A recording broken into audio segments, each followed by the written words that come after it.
Hello, good afternoon, and welcome to a SoTech free stream over on LAWhammer channels. This was supposed to be Lorebeards, and sadly isn't. But before I get going, can I be heard? Am I actually making squeaky noises out there? This was not our intention. There is a complete lack of a certain bearded individual over on this side of my screen, and it feels really horrible. And yes, I did say this side of my screen because we were intending to do ghouls today. And if ever there was a good point to say, scream and it's for the ghouls. And yes, I do have my wife's headphones on again. For those of you out there who are almost certain to about to scream, indeed, just as I say that, it's just arrived in the comments. Ears! Yeah, absolutely. I have taken Lindsay's headphones and I am wearing them today. So there's a few things to say as we are all gathering. Number one, clearly, there is no SoTech this week. Clearly, this is not really an episode of Lorebeards. In fact, it's not at all. It's an Ask Me Anything. So, as a brief intro, which has nothing to do with ghouls, and I will say I had spent a little bit of time today considering how I was going to introduce ghouls this week, because ghouls for me have a very personal thing, but we're not doing that. Instead, we're doing an Ask Me Anything, which is ask me literally anything. Now, whether that is how Dark Deeds came to be, you can do that. Whether you want to know my opinions on Dragon Age, because apparently that box is still there. I got it for my birthday, by the way. That's the All the Tat version of Dragon Age Veilguard. What I thought of that, a game I've now completed 2 times. Or alternatively, what computer games I'm playing right now. Right now, I am, for example, playing Shin Megami Tensei 5, a game that I had not got round to and currently I'm having a quick go of.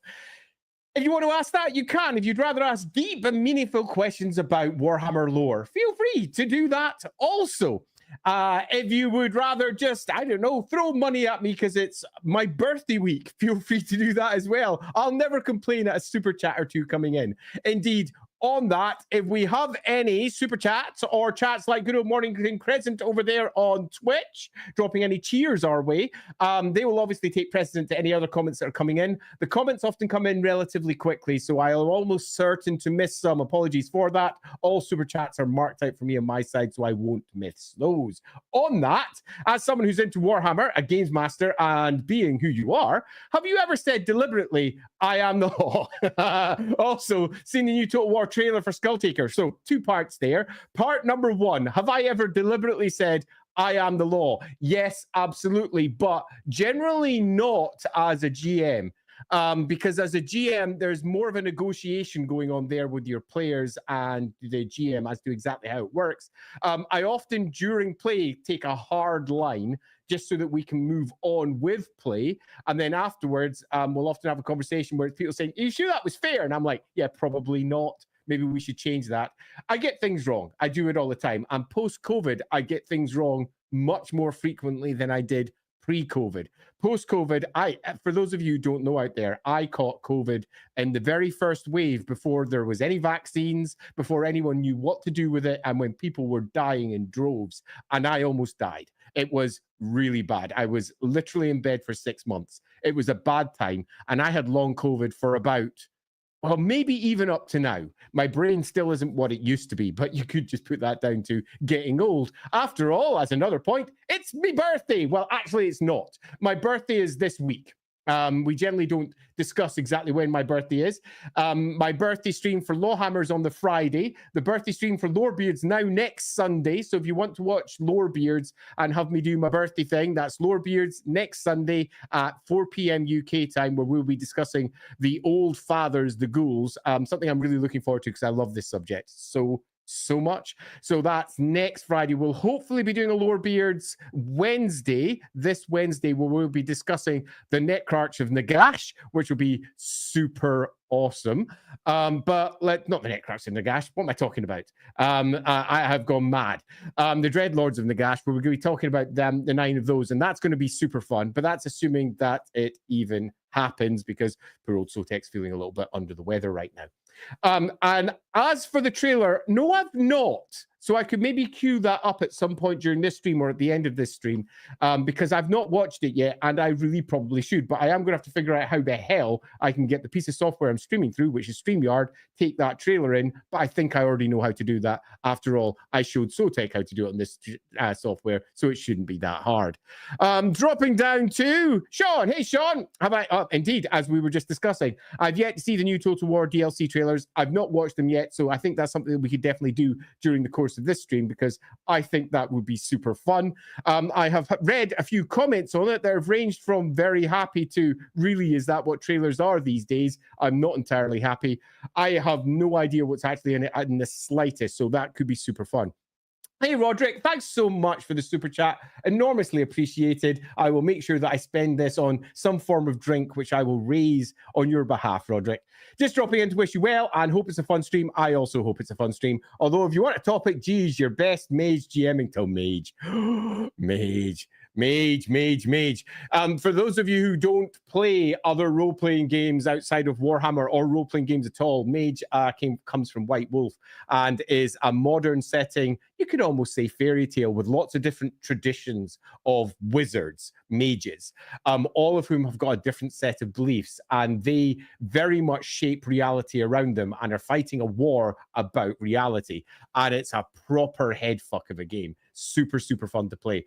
And my general best mage GMing tips is actually to get buy-in with your players. If I was just going to drop it down to a single one, which is have a discussion with your players before you even begin as to what sort of game it's going to be, because Mage gives lots of different gaming potentials, some of which are totally over the top, some of which are very grounded and street level, and it's just a battle between various people on the streets about their version of what is what. Almost cyberpunk-esque in how it's sometimes depicted, particularly given how some of the traditions work, because they use magic of technology.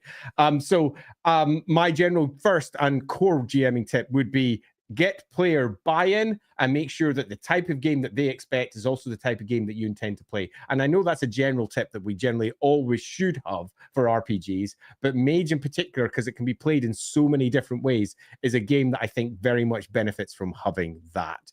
Hey, Baron von Bastard! Who would be better at defending your house? A 300-year-old Saurus Temple Guard or a 300-year-old Phoenix Guard? From my perspective, the Phoenix Guard, although my goodness, the elf bullshit involving in that would be significant. Why would I choose that? Because I can't speak to the Saurus Temple Guard, nor can I be certain that the Old One's great plan has anything involving my house, where at least I can probably talk to the Phoenix Guard, maybe, although let's be honest, it can probably only speak Eltharine, which means I still have the same issues. And, you know, it's not like they're going to be talking back much, because they don't. I mean, a 300-year-old Saurus Temple Guard would be kick-ass. Either would do, but I choose the elf because at least that wouldn't cause quite as many complications with the neighbors, because I've got a walking dinosaur in my house. Although that'd be cool. I could make so much money out of that tourist thing alone. Oh, that'd be amazing. Okay, Bart, your comment doesn't want to come up. Here it comes. Let's just make sure we don't have anything from Twitch there, because Twitch is naughty. Hi, Andy. Hello. Happy birthday. Thank you very much. Why didn't Manfred use the ring after Vlad's death? That, I think, is a super pertinent question, which is answered in more than one way. Some stories say that the ring was lost. Bullshit. Others say because the ring itself carries well, it does. It carries a curse, because the ring that Nagash used to control all of the vampires that Vashanesh somehow slipped free of. Could Manfred ever be certain that he would slip free from Nagash's control? And I think that's the easiest answer, the simplest one. There are multiples we could take, though. It is, I think, at its simplest, tied through to Vashanesh himself, and thus it would potentially not only open you to Vlad or Vashanesh, it would also potentially open you to Nagash. And Manfred is, if anything, a self-determined individual who has absolutely no interest in working on other people's behalfs, even though he often ends up doing so. So that's probably where I would land. Hey, Alex Flux, happy birthday. Thank you so much for the super chat. Enormously appreciated. Matthew Lowry. If you were warped into a calm town of fantasy, OMG, and ran into Gotrek and Felix, what would you do? Well, I certainly wouldn't piss off Gotrek. So this is a classic question as to what would you do if you went into the Warhammer world? And as both Sotek and I have discussed on multiple occasions in the past, neither of us would really like that to happen because it is an absolutely horrific place where any concept of what is right and fair goes out of the window.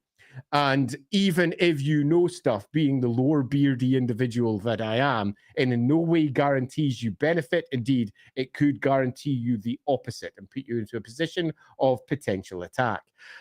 Ultimately, the best route through to anything in the Warhammer world is sadly also the wrong route, in that chaos wins. And that immediately, from the perspective of somebody who comes in, turns you into a doomsayer at best. If I were to meet Gotrek and Felix, I know that this is not really a popular way to answer it, but I'd probably look on from afar and probably avoid them because they are troublemakers extraordinaires and almost certainly to get you into a lot of trouble. Although the idea of having a quick sit down and a drink with them and sharing tales and finding out what tales are real and what tales aren't, because as we all know, the tales of Gotrek and Felix are entirely fabricated by Felix, in that the stories he tells are not necessarily what happens, which allows us, as those of us who are reading the tales, to go, all those things that Felix gets wrong, and by the gods of those books filled with tons of lore errors, we can just say that Felix did it on purpose, or the editors did it to try and, I don't know, cover something up. So yeah, I wouldn't mind sitting down having a good chat with them, while simultaneously, I think I'd probably try to avoid them. Holy moly. Captain Magma, Pyro, thank you very much for the super chat. Enormously appreciated. For a Warhammer Fantasy roleplay campaign, how would you explain a Skaven PC working for a full team of Chaos PCs? This is a multifaceted potential answer. Skaven are not Chaos. Now, we all know that come Age of Sigmar, they kind of get conflated. But in Warhammer, they absolutely are not. The Horned Rat is not, strictly speaking, a Chaos God, but the connections, the ties, the loose allegiances are very strong. They're definitely on the destruction side of things. And do Skaven first make allegiances with Chaos? The answer is yes, they do. They'll make allies with absolutely anyone, although they prefer to dominate them, which is answer number one, which would be cultists that are perhaps being dominated, infiltrated, or otherwise used by Skaven, which is very, very common. Skaven will use anyone, and they're aware that there are multiple factions of humans, including chaos-worshipping humans, that work against the establishment, and they are useful tools. So the first and obvious answer is spy, working with cultists. That works really, really well. Alternatively, you could have a convert. Skaven are, by their very nature, tied to the Horned Rat, and they are deeply religious people. We often forget just how religious they are, even often because we contrast them with, say, the Plague Priests and Clan Pestilence as a whole, who are the fanatics. But they're the fanatics. The typical Skaven is incredibly religious. They are worshipping the Horned Rat in everything they do. But there are converts, not only because we've got examples of this in the books, which we do, but it's a core component of what it is to be in Warhammer. Everything can be corrupted by chaos. There's only really one thing in all of Warhammer that sort of can't be. And that's probably, and I say this with a deep amount of salt, seasoning it, because I could probably come up with other examples without too much thought, but probably the Slann. And even they are potentially open to corruption in some way. This was a core component of a discussion that I had with Gav Thorpe about how we would build an entire RPG campaign called The Paths of the Old Ones, and we were in the process of building that. And one of the core concepts that was the question of, could a Slann fall? And the answer was no, but the answer was also yes. And we built an example of how it couldn't fall, didn't fall, but ended up sort of falling. And that was fun. Totally cool. And it's looking at that, using that example, that I would then say, for this sort of group, use it. Take an example of everything that exists in the Warhammer world and think of ways that they could interact, and use perhaps the fringe examples. Have a Skaven who has become a proper convert. And we all know that converts are the worst examples often of their religion, because they become far more hardline than the people who've been grown up in it. So you can end up with a proper hardcover of Slaanesh or Nurgle or Khorne or indeed Tzeentch, who would be the most devout of all the Chaos PCs there. There is absolutely no reason a Skaven couldn't fit into that party with ease. But you could do it as a spy, you could do it as a convert, or indeed you could just do it as an alliance of convenience where both sides are quite aware that they are representing different factions, but they both share a goal that they wish to achieve. And that would be another interesting way of doing it. So they're almost antagonistic to the core Chaos party. You could have perhaps a couple of Skaven PCs and a couple of Chaos PCs working together towards a shared goal while simultaneously being somewhat antagonistic of each other. So that's some ways that you could do it, all of which I think are super, super fun. Daniel L., I've asked something similar before, but how would Talabheim Landheim and Middenlandheim legally define a city, town, village, etc., as compared to Reichland, since they don't have strong ties to Sigmar? Okay, so this is an interesting question. So thanks very much first for the super chat. Enormously appreciated. Happy birthday to me. Let's take a look at this. In my version of Warhammer, villages, hamlets, towns, and cities are defined by the Temple of Sigmar. Now, the Temple of Sigmar doesn't say that's a village, that's a town.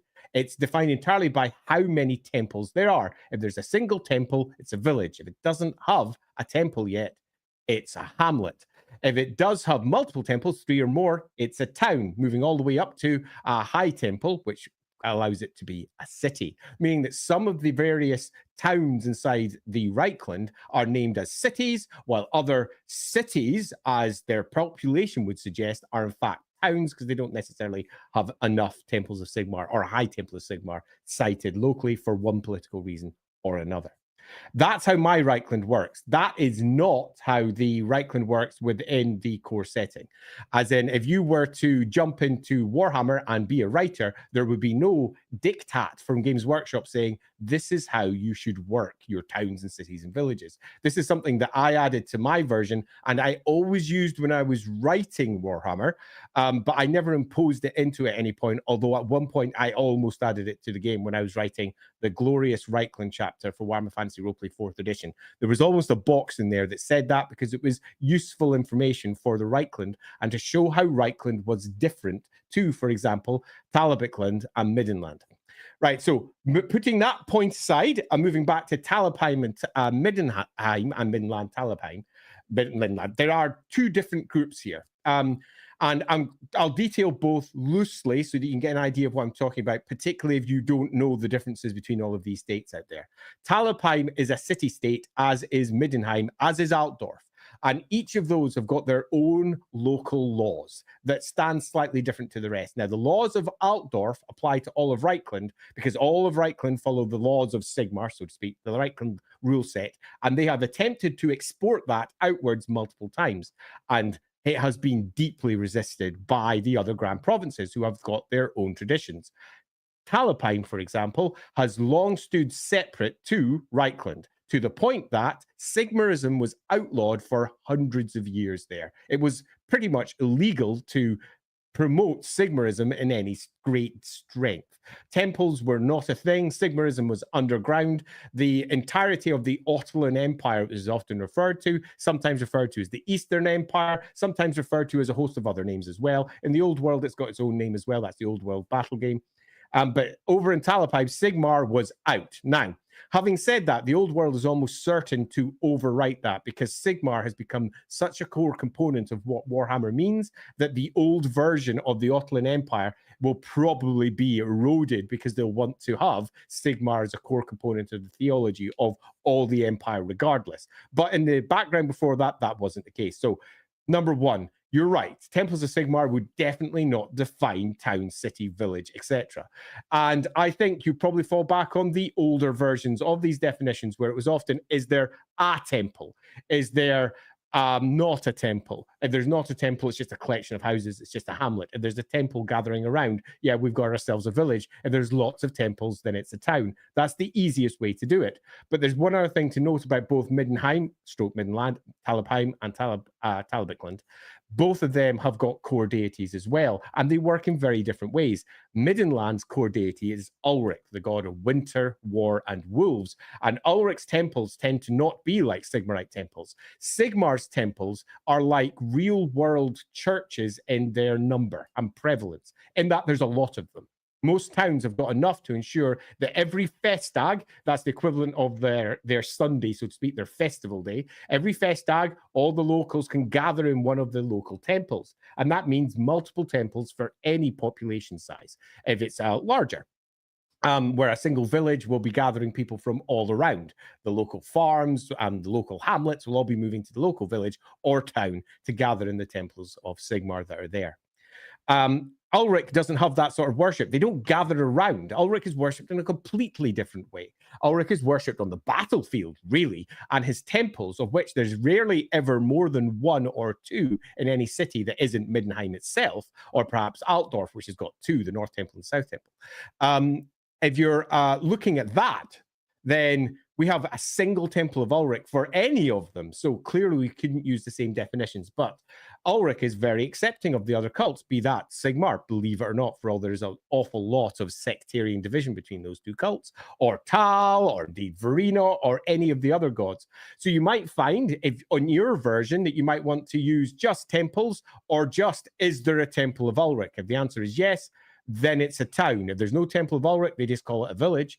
And if there's a high Temple of Ulrich, one of the important centers where there'll be a lot of white wolves gathering, white wolves being the Templar order to Sigmar, you do that. Now, in my version, it's defined by the temple and the high temples of Ulrich for Middenland in particular. And this was imposed upon Middenland and Nordland. So it's also the case up there. And if there isn't one, they just determine that it is a village, and they don't care in terms of the overall parlance, whether this makes sense for population numbers, because it does make sense as far as they're concerned. Talabheim, however, you might be surprised at where they get their village stroke town numbers from in the LAWhammer version, and that's the temples of Verena. Now, you might not know a great deal about Talabheim, but Verena is particularly dominant in the city. Indeed, Talabheim is often referred to as the city of laws because they have so many interesting and often relatively speciesist local laws. They don't like halflings there very much, for example. And the temples of Verena are where they define everything. Indeed, Verenan law is at the heart of most of Talabheim law, particularly in my version as well, because Verena is the goddess of justice. And unlike Reichland, where Sigmar holds dominance, and they have very much got almost a competition between Verena and Sigmar as to how law should work. Over in Talabheim, that competition is gone, and Verena defines a great deal of how everything works. And the cult of Verena, in many respects, was tasked to create the most sensible, logical administration. Indeed, Talabheim has got its own parliament, where there are voices speaking, which the Temple of Verena helped install after the separation of the Talabheim group, the Ottoman Empire, from the empire as a whole. And that parliament is not only defined by the suggestions of the Temple of Verena, all the laws from down that point are also. That being the case, it's down to the temples of Verena and what sort of administration and law can be applied by the local judges. And it's the law houses that determine the size, not the temples of Verena per se, although many temples of Verena are adjacent to or include courts. So it's all about, do they have local administrative courts? And if the answer is yes, it's a town. If the answer is no, then it's a village, or it's just a gathering, a small hamlet, which has no legal definition at all. And then we move up to the cities, which is where they have the high courts, and they are responsible for law in a larger administrative area. Much like, say, in Edinburgh, you've got the High Court for Scotland. And that would be the equivalent of the city in that particular province. So I know that was a relatively long answer there, but that's the difference between how I did it, and you could take it in any direction for your own game. But in my game, in Talabheim and Talabheim, Verenan cult law is responsible for the definitions. In Middenland, Middenheim, and indeed Nordland also, it's also worth noting in Hochland is the same as Talabheim in my version as well, because Talabheim has ruled Hochland for most of its existence. It's Ulrich up in the north, and down in Reichland, 100% Sigmar, and only in Reichland is it Sigmar that it's fully defining it. Gosh, that was quite a long one for that one, Daniel, but a fine question. Hey, Rocker Boy Jukebox. Hey, Hey, Andy, could the end times work as a multiple choice affair like World of Darkness Gehenna instead of what we got? Oh, by the gods, Rocker Boy Jukebox, yes. Now, if you don't know World of Darkness Gehenna out there, World of Darkness is the vampire stroke mage stroke werewolf stroke everything else game that they made, mummies, for the World of Darkness, which was basically a bunch of horror show stereotypes turned into roleplay games in the modern world. And Gehenna was the end of the world. They took the religious influences from the Bible for that, where Gehenna, a place in actual modern day Israel, which was sort of conflated with hell because Gehenna wasn't a great place for early Jews for a host of reasons. And it got conflated in translations of the Bible into hell, which got conflated into something like Warhammer, Vampire as the end of the world. And in their Gehenna book, their end of the world book, they're all vampires come to an end. The great wars, the traditional wars between the mages comes to an end, all the rest of it. The apocalypse for the werewolves. They gave multiple options. They gave us different versions for how the world could end, all of which were interesting and I don't think necessarily very well thought out. Some of them were fun, but I think the combination of all of them made for a better end than necessarily the various options that were provided. I played my own version of Gehenna because I ended my big vampire campaign, which lasted for over 10 years, in one way, using the Gehenna book as inspiration. And to a degree, I think that from a roleplay perspective, an end times book would have to be a book that was multiple choices, because if your players cannot influence the outcome, why the hell are they playing it in the first place? That's one of the whole points of playing a roleplay game. And it's one of the reasons that so many people, to skip over to a completely different IP, really didn't like the end of Mass Effect 3, because they felt like all the choices they made through the game, the story they've been building towards, was not answered by the end. And it wasn't necessarily that the end of Mass Effect was bad per se. It's that if you played through in a certain way, there was no answer to the stories that you were telling.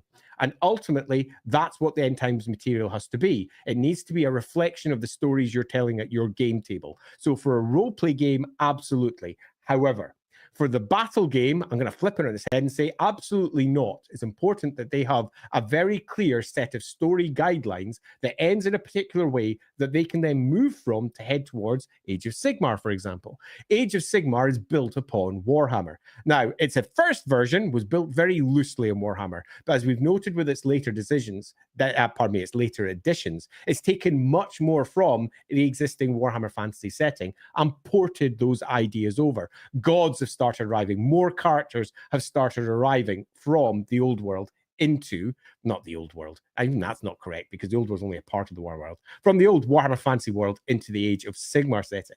So from the perspective of the canon version, absolutely not. It should be one line. But from the roleplay game, should they ever reach the end times, it has to be that. And indeed, I planned that book. When I was being the producer for Warhammer, I set up, when I very first started, basically a 5-phased release schedule, which was going to be phase 1, the enemy within; phase 2, the next campaign, which was Path of the Old Ones; phase 3 was going to be the arrival of I won't say a certain orc warlord with a certain crown. That should be enough for most of you to recognize. The next phase after that was going to be the Rise in Nagash, and the next phase after that was going to be heading in towards the end times and showing people how they could blow up their world if they wish to do so, or what to do if they didn't want to do so. And it absolutely had to be multiple choice, with one of those choices being the official canon version. Okay, moving down to Cole Patterson. Happy birthday, thank you very much. Running a D&D adventure, Descent into Avernus. Nice. Avernus being the first layer of hell. How do you deal with mapping places that are spiritual? This is a question that is often thrown at someone like myself. Now, a lot of you might not know this out there, particularly if you just know me from the stuff that I've done for Warhammer. But the vast majority of my career through the noughties and into the tens of this century was being a cartographer, a mapper, being somebody who was responsible for taking something that was written in the Word and then presenting it onto often a single page or a half page or maybe even a double page spread in a fashion that could be picked apart by a reader and provide context for those words and location for roleplay games, for example. So they understood where one thing was separate to another. And ultimately, that's the way of dealing with this. What is separate to another thing? And if it's dealing with different spiritual realms, where does this spiritual realm lie in comparison to another? And often the answer lies in how close are they in terms of their overall feel. The closer they are, the closer you bubble them together. The further they are away, warfare, lying very far away, for example, from lust. If we're going to go for anger, lust, or some other rage-based things, they're very different feels. So they're separate, and the things that sort of combine and sit in between lie in between. And that also gives you a potential path as a GM for figuring out a way to move from one place to another place within your realms of hell. And you'll find that most artists who've attempted to map variations of hell or hell dimensions or just otherworldly areas do this. If we're going back to the various versions that was it Faust that had the 7 layers of hell and how it was laid out, and they kind of copied that into the Games Workshop version, where you're 6 tiers of the Slanesh pit that were sitting over there as well, and the various sins that were attached to that, one of which I still strongly disagree with. And if you look in the Chaos books, the most recent one, the 8th edition one, there's a nice version of the Realms of Chaos in that, or was that the Demons of Chaos book? Regardless, there's a nice version in there. And it takes the same idea. Each of the core gods separated up with the bits that overlap put somewhere in the middle. And broadly speaking, that's how you deal with mapping it. You don't deal with hard, fast locations and details. You deal with ideas and core locations that epitomize those ideas. Some great weeping tree from hell, or some great pit, or some great forge, or whatever it is, that very much stand almost like an anthropomorphization of it. Something that represents that area as an individual or the location for the whole set of emotions or feelings or the terror that may be involved there. But it's a question that's often asked of someone like myself, and the answer is generally always, yeah, it's just going to have to be sort of bubbles and how that works for the setting at hand. And those bubbles may be represented or surrounded by screaming voices or skulls or flesh or tattered bits of eyes, mutants, claws, wriggly bits, things leering out from the darkness. It's up to yourself. CEO of Necromancy, thank you very much for the super chat. Happy birthday, Andy. Thank you very much. I've been dying to know, as a DM, how would you go about having a dwarf PC wanting to become a slayer from a different career? Right, first, no dwarf wants to become a slayer, ever, ever, ever. Becoming a slayer is the last thing any dwarf wants to become. Generally, the desire to become a slayer comes from the player, not the character.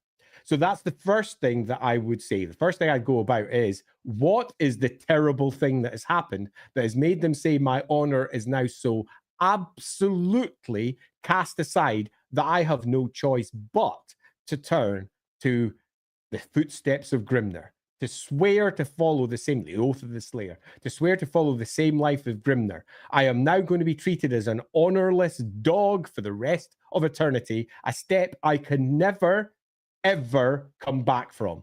I will be forever a slayer, no matter what I might think about that choice at a later date. So if I have regrets, it won't make any difference. If I wish I'd done something differently, it won't make any difference. It's such an enormous choice that you've got to have an enormous situation that causes it. And ultimately, it's a really simple answer to this one. The answer is, what makes them become a slayer? And something big has to happen. Now, the player wants them to become a slayer. They are going to have to come up with a story of deep tragedy, something that is absolutely awful. Now, there are different varieties of this, and if you want to see a slightly different version of how this can manifest, I suggest popping over to the Warhammer Fantasy Roleplay Starter Set. In the Warhammer Fantasy Roleplay Starter Set, there is a Slayer pre-generated character, and in the back of the adventure book for the Warhammer Fantasy Roleplay Starter Set, there's an adventure that's designed specifically for that character. It's only a 1-page sheet. It's a pretty simple one. I put that together with B. Sherry, and the goal of that was to show how you could have characters who had regrets, who perhaps became a slayer for the wrong reasons. And that gives you a nice tale that you could adapt in a slightly different way if you wish to do so for your own games. But ultimately, the answer is simple. Something terrible has to happen. So it's super easy. So how would you want them to go about it? Make up something terrible to occur. Now, that might be events that happen in your game. It could be events that happen before your game begins. But if they're just a happy dwarf, happily dwarfing along, there will be no option of them ever becoming a slayer until tragedy occurs. So sadly, if you don't like tragedy, the answer is it's not happening. Or alternatively, bring on the tragedy machines. Hey, Jaguar Philosopher, thank you very much for the super chat. Are the Chaos Gods rational actors? No. Are they forces of nature? Kinda, yeah. Why do they want to destroy the world? Now, what you're doing is you are, in fact, I'm going to pull this back one step and say your name is perfect for this. Jaguar Philosopher. The philosophers of the old world have exactly the same questions because the gods of chaos seem to be entirely arbitrary in terms of how they lash out. The great hordes of chaos gathering and coming down in tides and waves every once in a while. It seems random. Everything they do seems random. Nothing seems to make sense. Their entire raison d'etre, what they represent, blood, warfare, rage, or change, or disease, or whatever it might be, in some respects, don't seem that different to some of the other gods. But chaos is so much worse because they do things differently to the other gods. So first, the fundamental question is, why are they different and what are they doing? And there is no definite answer. So here, my answer has to be first from the perspective of what is it actually? Are the Chaos Gods rational actors? We know the answer to that is no, but they are guided by, or they are represented by a host of individuals who are rational, dealing with potentially the irrational, meaning that sometimes they are very focused and very guided. And to make matters even worse, sometimes the Chaos Gods have true personality, true drives in one direction or another, which makes them appear, at least in the short term, very rational. So the answer is that there is no clear answer here. Are they forces of nature? No, not entirely, but yes, entirely. Because one of the mistakes that people make with a force of nature is forgetting that they're entirely predictable. In that, we know storms are coming and they're going to lash our coast, and we can predict for that. And when they come in a very predictable fashions. Storms at the coast bring giant waves that come slashing in, high winds that tear things off. You get things like tornadoes, or you might get things like lightning storms, or whatever else it might be, but they all follow rational laws. They are entirely and completely predictable. And in some respects, the Chaos Gods are worse than that. So they're worse than forces of nature because, yes, they might come in like tides. Yes, at some points they might be insidious. But at other times, they're just doing things that seem utterly arbitrary and utterly unpredictable, tearing things apart in a way that nobody else understands. Because ultimately, one thing is pretty certain. They do want to destroy the world. And the last question on that is why? And I'm sorry to say, Jaguar Philosopher, the answer to that is as deep as philosophy itself. And there is no certain answer to it. If I'm answering it perfectly, as in what is it in the Warhammer world, there is no answer. But there are multiple answers given in the Warhammer world, all of which are certainly wrong for one reason or another. Some claim that they just hate the Warhammer world. They hate the material realm. There's something about the material realm that just causes them to itch. There was a great war amongst the gods at the beginning of time, and the Chaos Gods went one way, other gods went another way. That war, in particular, the war in heaven, is often referred to in the elf lore. That's sometimes used as a rationalization for what the Chaos Gods are doing. Other points, they just say there are no other gods. The Chaos Gods are that mental that Tal, that Raya, that Sigmar himself are just chaos. They're just parts of chaos. There's as many answers inside the Warhammer world as there is minds coming up with potential solutions.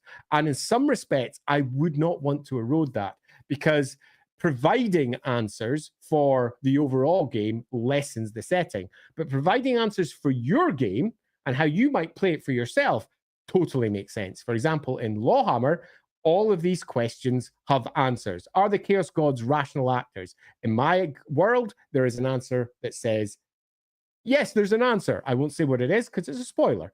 Are they forces of nature? The answer, I think, for that one is pretty obvious. The answer is yes, but potentially worse. And why do they want to destroy the world? I would argue that is the core question that the setting asks and is also a core question for what LAWhammer is loosely answering. Villuir, I'm almost certainly pronouncing your name wrong. Apologies for that. Thank you very much for the super chat. Happy birthday, Andy. Thanks very much. Will you draw some of the Runefangs in the upcoming 2025? Thrilled to see them province-specific instead of all these same broadswords. You know what? I've almost done this so many times. I've got a picture somewhere of Peak Leveler, because Peak Leveler is my crazy over-the-top sword, and I wanted to justify it within what I felt were real-world physics. I wanted it to work, because Peak Leveler, the runefang for Middenheim, which goes through multiple other names in different versions of the setting, but it's Peak Leveler mine. It's Karak Zornaz, if you want it in a good old dwarf tongue.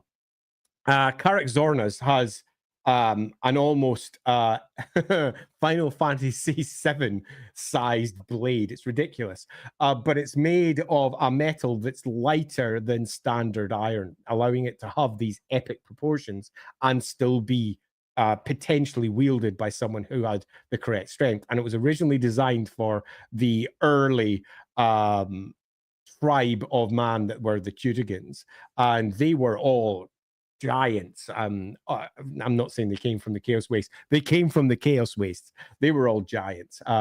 They were a classic example of what many people believe Vikings might look like. They were tall, they were blonde, ranging to dark, because the Vikings are, of course, far more than just blonde, but ranging to dark, and they were very much fulfilling a northern tribesman stereotype. And their sword, in some respects, repeated that, at least my version of it.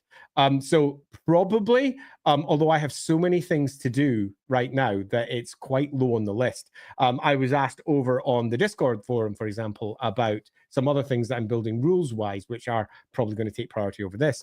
In fact, are going to take priority over this, because I've got a question from one of my own players that I need to answer. And I also have work that I'm doing. Like, for example, at the moment, I am writing an entire rule set for role-playing games. This was never my intended plan or my direction. And that's going through its final drafts for, at the moment, I'm doing the final drafts for how the characteristics work and how the different skills work and how they work in practice. And that is, in and of itself, a massive time sink that takes away from doing all the fun things I could do at the side. So the answer is probably, but I can't guarantee it. Tech 27 SS, Tech 27s, perhaps. One question that I have about ogres, ogres, always a fun one, is that there are many, any tribes in the New World. From what I've seen is that most tribes are near Cathay or the Old World. Yes, they start in terms of where they begin over by Cathay to the west of Cathay and spread out from there.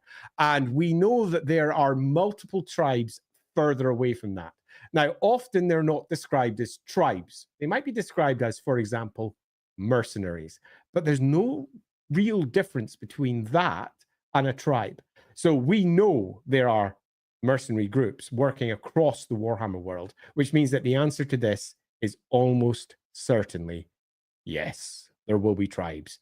We know, for example, they work extensively with dark elves, often as mercenaries, also as slaves. It's worth noting, because if you fall out of favor or if things go wrong, they will enslave anything, because dark elves are the worst. So yes is the answer to this, bluntly. So yeah, thanks. I've already done that one. I've gone back in time. Sam, hey Sam Passmore, liking the photograph. In the lore, there are two magic items that can destroy and neutralize each other. Which one wins out?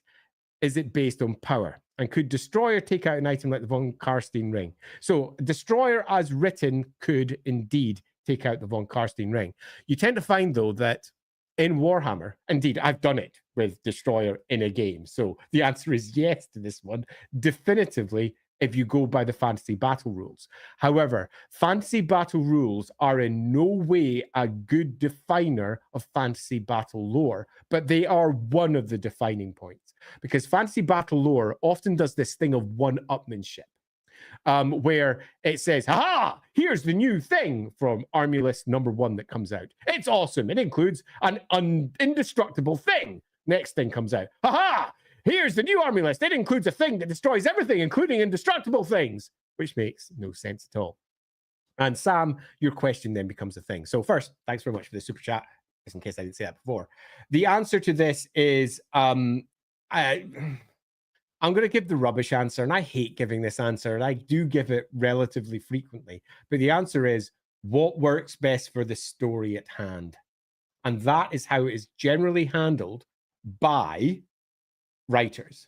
they will create stories that support the existing Warhammer background, sometimes denying the existing Warhammer background because they haven't read it all, but they try generally to support it with a super cool, interesting story, often a what if, which may be a what if these two immovable forces struck, and they will tell a cool story. And what's best for the story is almost certainly what's going to define the answer.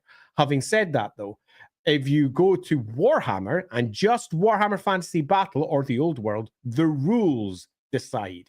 And it is the rules specifically, and you will find that often a rule for a weapon that says any magic item that it strikes gets destroyed, that includes anything, including the ones that are indestructible. Unless that literally says on its rule set, nothing can destroy this, even magic items that destroy things. It's all down to what the letter of the rule says. So this one is a rubbish answer, I'm sorry to say. Thank you very much for the happy birthdays, though.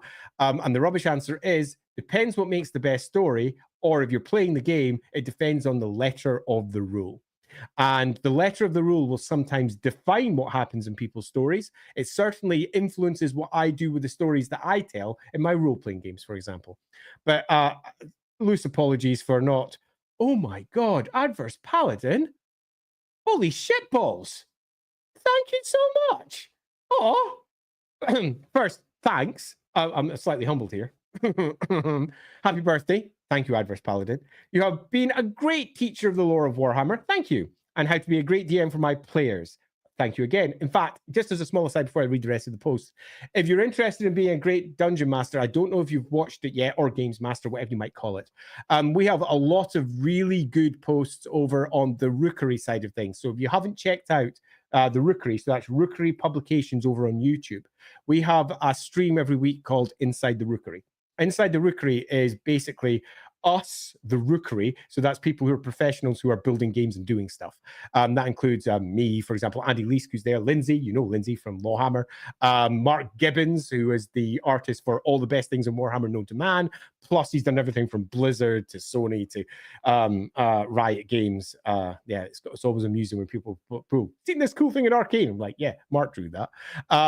Mark, who's over there as well. And we speak about random stuff about the gaming industry with other industry professionals.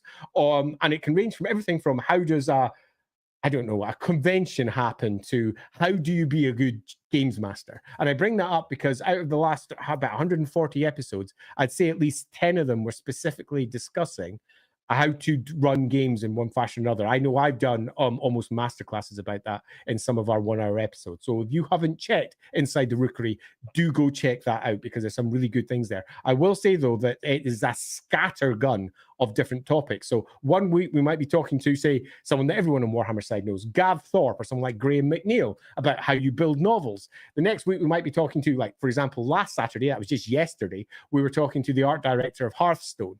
That's Blizzard's card game, and he pretty much did all of the initial art and defined what Hearthstone is. He and Mark, great friends. So he was in discussing how you do collectible card games and work art on it. Enormously fascinating. If you're even slightly interested in art, even slightly, it was an enormously fascinating conversation. Do recommend you go check that one out. That was just yesterday's stream on Rookery Publications on YouTube. Anyway, get back to your comment. And again, thanks. You are a truly great... and now I'm just feeling humbled. I can't wait to see what content comes next. Yeah, neither can I. As I say at the moment, I'm working on a roleplay game. We've got a couple of board games as well lined up. There's over on the Rookery.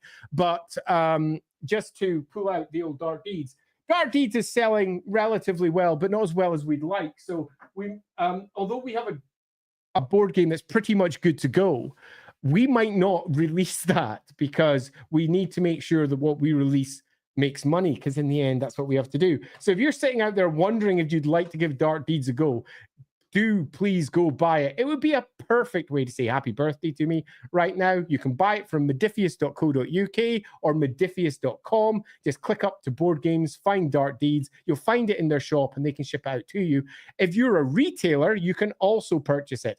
There is a distributor over in the UK that has got an individual license for if you're in the UK and you're a retailer. If you're anywhere else in the world, you can just get in contact with Modifius and they can just send you copies wholesale direct. So yeah, do speak to your local friendly game store, get them to buy approximately 3 to 6 copies of Dark Deeds and get those games out there, because We really would like more of those so that we have more money to go and do the things that we want to also do. For example, we're working on roleplay. Right. So thank you so much, Adverse Paladin. I feel like I should have more of a question to answer for you here, but I'm just stunned. Thanks. Baron von Bastard is back. Thank you again. Who is likely to have the higher body count? The Gotrek and Felix group of the Ubersreich 5. By the definition of how they work, the Ubersreich 5. Because not only do they have their, let's say, canon version, the group that goes through and does literally everything they do, and it is a tide. They kill everything, but they do it literally thousands of times. So in terms of the real world count, the Ubersreich 5 completely wiped the floor. And I would argue that the Ubersreich 5, in terms of how they're pitched and what they do, they take a far more direct route through thousands of bodies than Gotrek and Felix would ever do, because it would be stupid. In the real Warhammer world, the Ubersreich 5 would be dead, and Gotrek and Felix would probably be dead too if they tried to take on everything that they did. The Ubersreich 5, for example, are not bound by plot or storyline. They are bound by what works for a game. And in a game, you tend to find that you kill everything in your path, because if you don't, the game has come to an end and it's gone wrong. So you start again until you get it right. Gotrek and Felix are bound by their stories, and the authors are wise enough to ensure that all the threats are properly threatening. And if you get yourself a big, massive tide coming in, then Gotrek and Felix are probably screwed. So that tide will be waylaid, pushed aside. Something else will happen to ensure that Gotrek and Felix will survive this particular bout. So Gotrek and Felix always have a get out card, and that is the author will get them out. The Ubersreich 5 sort of have a different version of that, but their get out card is we will face every single tide. So assuming the Ubersreich 5 are in the game in the same fashion, in the real world, in the Warhammer world, in the same fashion as they're described, it's probably, and perhaps controversially, them, because their story and everything they've done is actually crazy. And I remember discussing this with Fat Shark back in the day, because when I was the producer for Warhammer, I was speaking to Fat Shark pretty frequently. Yeah, I think it's very likely that they would say they were strongly inspired by characters like Gotrek and Felix, and that, yes, the world that they've created with all of their death physics going off in every single direction as they flop down and one Skaven dead there in one fashion or another, definitely would have them winning that particular competition. Crazy one, though, isn't it? Hey, Abarash, thank you very much for that. Appreciated. I've just completed Morrowind. Oh, wow. That was a while back. I've not played Morrowind for years, and I love the lore. Ditto. The Dunmer, the Nerevar. What's your opinion on Elder Scroll games? I feel you've been asked this before, so please point me to another streamer. So I have been asked this before. I'm going to do a different pointing and say that Inside the Rookery did a stream with the lore master for the Elder Scrolls. He was also the lore master for Baldur's Gate 3.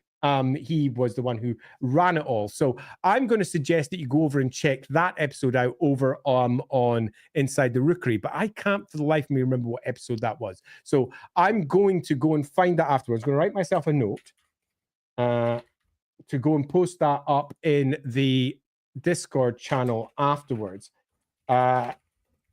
Hear my clacky keyboard type away. I like clacky keyboards for doing my writing. I just enjoy those. Don't like silent or rubbery keyboards. It just makes me feel wrong when I'm writing. I'm not autistic, honest. Clack, clack, clack, clack, clack. Absolutely essential to my writing. I'll post a link up for that one afterwards, because the Elder Scroll pops up quite a lot during that stream, because obviously he wrote or was responsible for the writing of pretty much all the lore that was involved with that. He was also around all the way back, Lawrence, by the way, Lawrence Tech, with D&D way back in the day as well, because he used to work with the original crew on D&D. Well, that's going back a little bit. So my opinions of them is I love them. I'm always very amused how we went from the most enormous, ridiculous world with Daggerfall all the way down to the tiny Skyrim world that we have at the end. Where its realm is much smaller, but I deeply enjoy them. The storytelling is, I don't think, necessarily very well done, in that the individual plots are often not necessarily very well realized, because they're not designed to be the whole point of the game. Take Skyrim as a single example. The plots in that are not great. Morrowind, though, I really thought was very good. Really enjoyed that. just going through the games in my head, which one did I enjoy most? I'm going to be somewhat controversial and say I actually enjoyed Skyrim the most, for all that I didn't necessarily enjoy the stories the most. But that's because I appreciate all the quality of life benefits that it brings. And whilst the overall game of Morrowind is brilliant, it's really freaking old. And even when you mod it to bits, it's still super, super old. And when you mod Skyrim to bits, it's bloody gorgeous, even though it's now an ancient game. So broadly speaking, I love the games, although feel that the storytelling could be better. But that's often because they're less worried about the storytelling and more worried about the world that they're storytelling about. Orson Vermeeren, I hope I pronounced your name right there. Thank you very much for the super chat.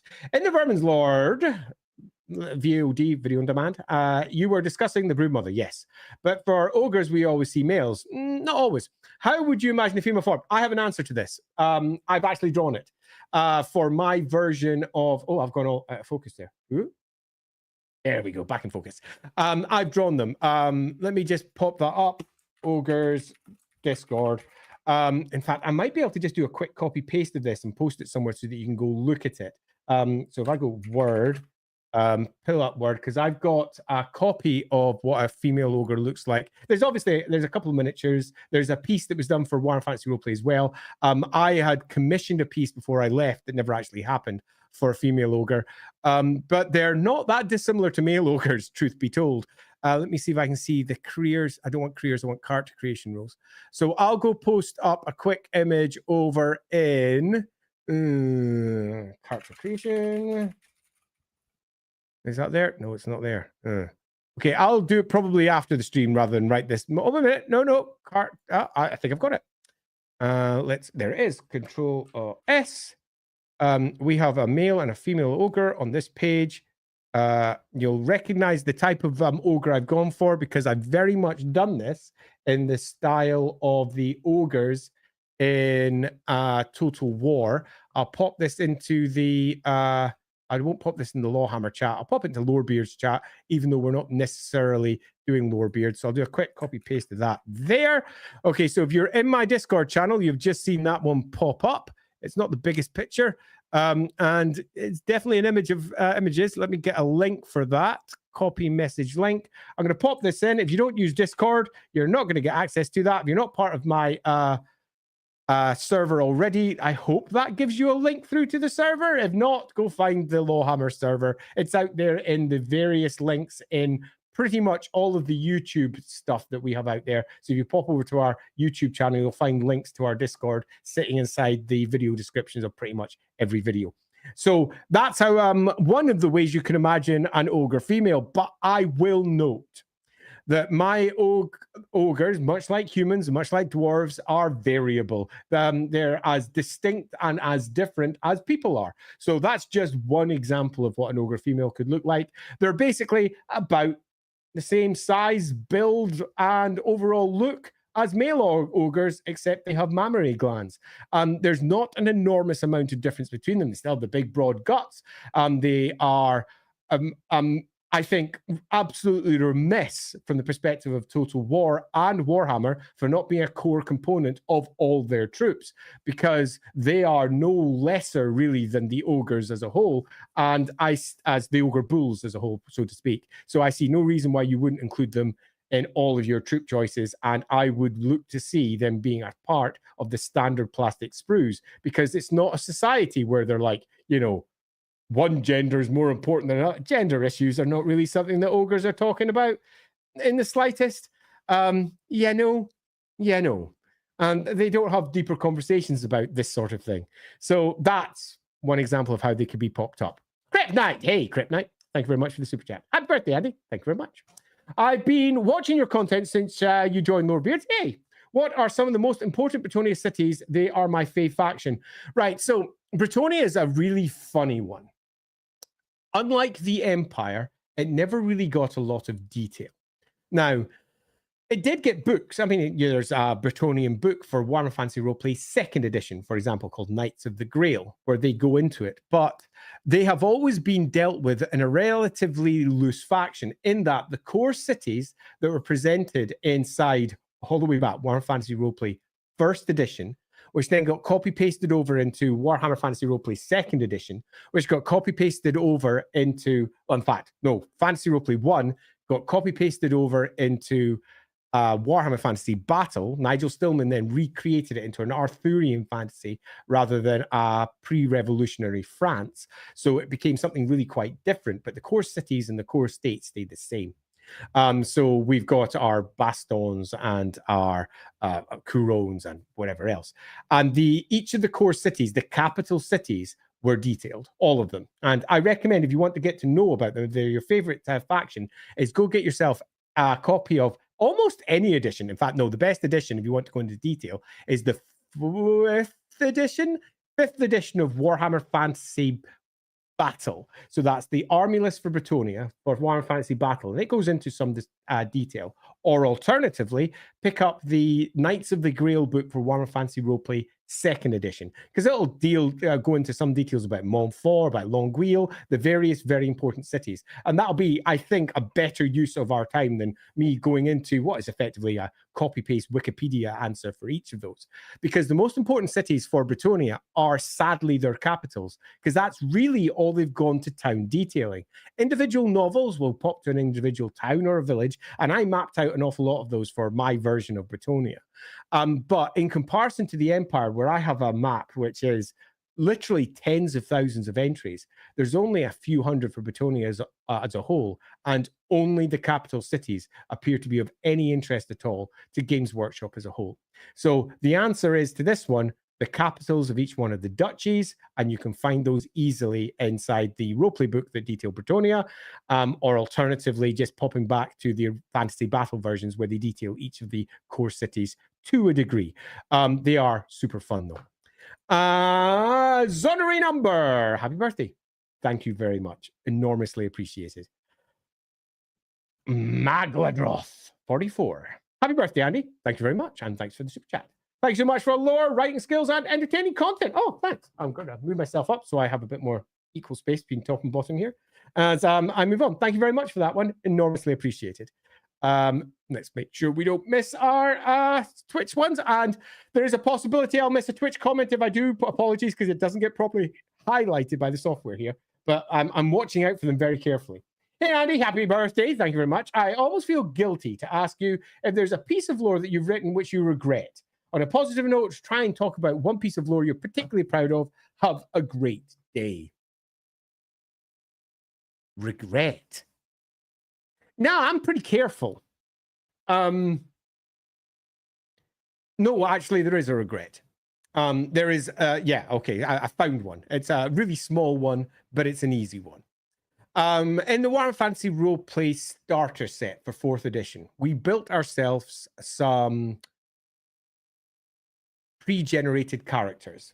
I wish we had followed a standard use of the rules there. What we created was 100% standard use of the rules in one fashion, but they created PCs that were different to what people expected.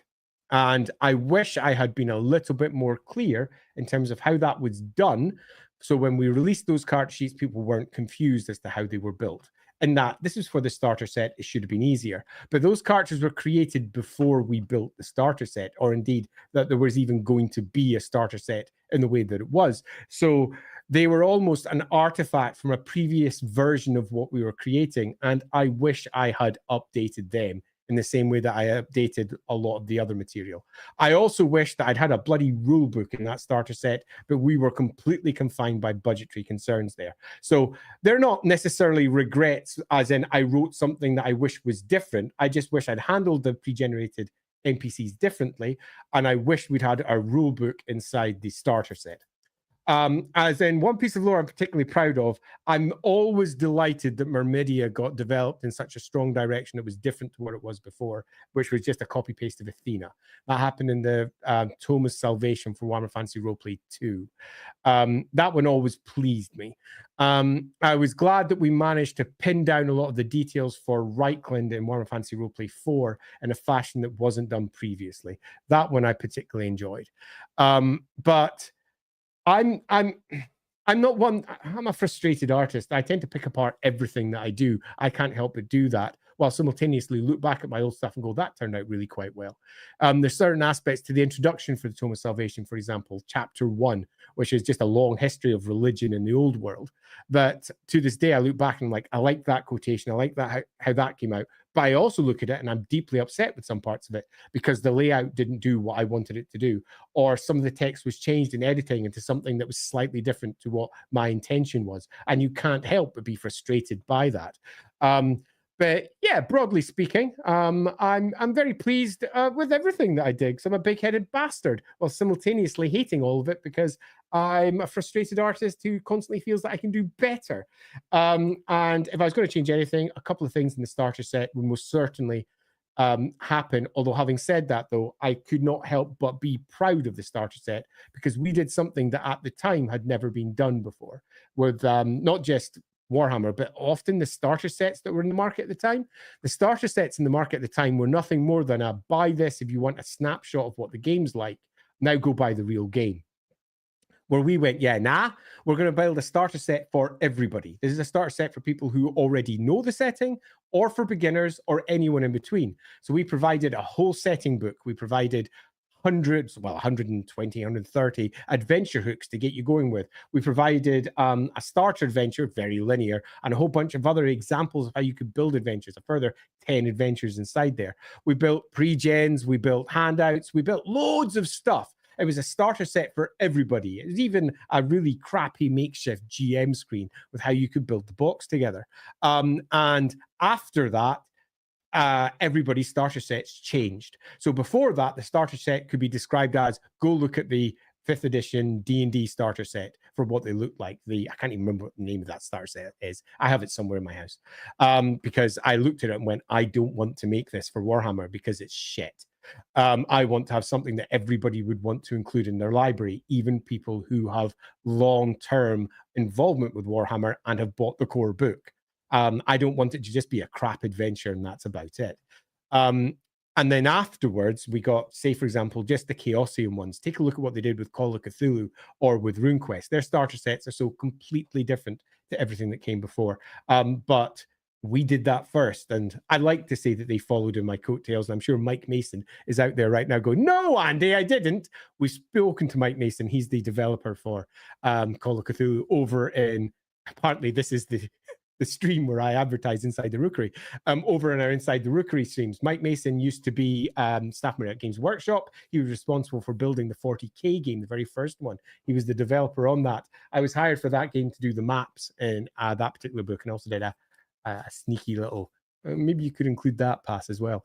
And Mike's great. So if you haven't watched our stream with Mike Mason, that's one you could seek out over on Inside the Rookery, because I really like Mike. He's a good guy. Okay, so that was Phil. Thank you very much. Quinn, what would happen if, for example, a well-known Ulrich Blessed used Snow King's Judgment to smite and kill someone important? Is that recognized as divine judgment or counted as murder, or does it get political very quickly? A beautiful question. Okay, so first, thanks very much for the super chat, enormously appreciated. This is fundamental to different parts of the Empire, because in the Warhammer world, and the Empire obviously, the gods are real, and they manifest through their blessed servants. And those blessed servants can do things. And those blessed servants, when they do things, are often doing so in their God's name. So the first actual answer to this, as in the Ulrich Blessed Snow King's Judgment that's come down, smites someone and kills somebody important. The first answer to that is, in your game, is Ulrich responsible for this? You have to decide that for your game, because that's separate to what would happen by law. Because if that's the case, then you're going to be damn sure that Ulrican courts and the religious courts of the cult of Ulrich absolutely would say that's Ulrich's divine judgment, has nothing to do with any mortal intervention. And yeah, it's going to be fine. That's not going to go down well, say, for example, in Reichland at all, particularly if they kill someone important to Reichland. But the theological argument will stand. And this is something that the rules are exceedingly poor modeling, which is why a question like this has to be brought up, Quinn. And I'm really glad you brought it up, because in the real Warhammer world, as much as we can define a real version of the Warhammer world, there would be clear cult law for how this should be handled with judgments. The cult of Arena would have very clear definitions of what is divine punishment over what is mortal punishment. And that mortal punishment turning to murder when it lies outside of the law and what is defined as acceptable. And this is such an important dividing line that the fact that it hasn't been brought up in rules, I argued for it, for example, inside the Tome of Salvation, speaks to also Games Workshop's cagey discussions about whether their gods are real or not and exactly how they work. Because at different points in their history, they have gone from saying that the gods, all the gods are utterly irrelevant, the only ones that matter are the Chaos gods, to actually, no, all these gods are very real. And they took the very real gods into Age of Sigmar, where previous editions had kind of sidelined that at various points. So that then leaves you with a decision for your game. But the laws are going to exist in world. Now, if we just go by what Games Workshop has produced, there's not an answer to this. So we have to make our own.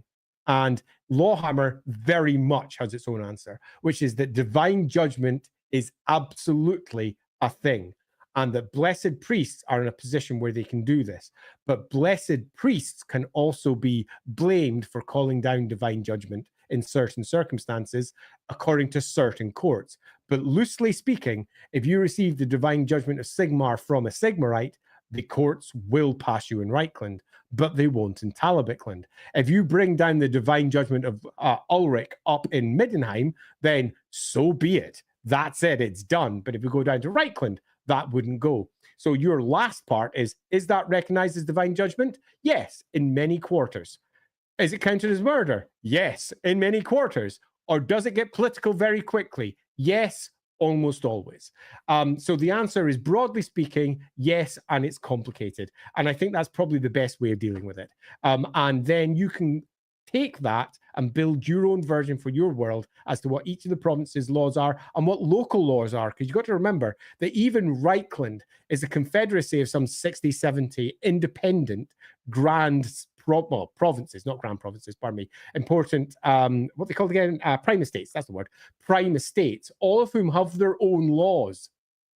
The laws of Reichland are very different and broader. It's a federal state in many respects, and they have individual local laws that completely overrule the rule of Reichland in many, many, many places. So you'll find that it's a patchwork of laws across not just the empire in terms of its grand provinces, but the grand provinces in terms of its overall prime estates as well, meaning that there is no easy definable answer here, giving you a lot of leeway to come up with your own answer according to your preferences.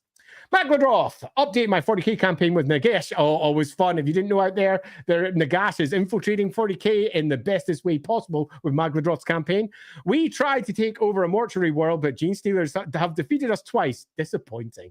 Hive Mind is my number one enemy, and understandable indeed. When we, for those of you who don't know, I have run a Warhammer campaign that went into 40k because I've done most types of games out there. It was proper mental, and one of our massive conclusion battles was the Warhammer world taking on the Emperor and attacking the palace.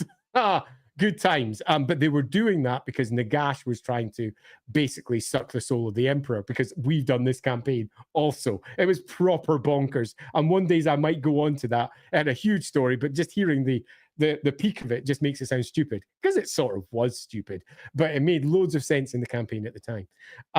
So I've done this, and the Hive Mind was indeed the core enemy of that particular setting. In our version, if you want to have some really bonkers versions of the lore, the Tyranids had been created by the old ones to wipe the galaxy clean, because they done fucked up previously, and that's what they were inside that version of our game. And they were basically rampaging across the galaxy, and they were inevitably going to win. Their goal was to wipe it all out and turn it into the Hive Mind, denying chaos. That obviously wasn't going down well with certain troops, and they tried to stop that.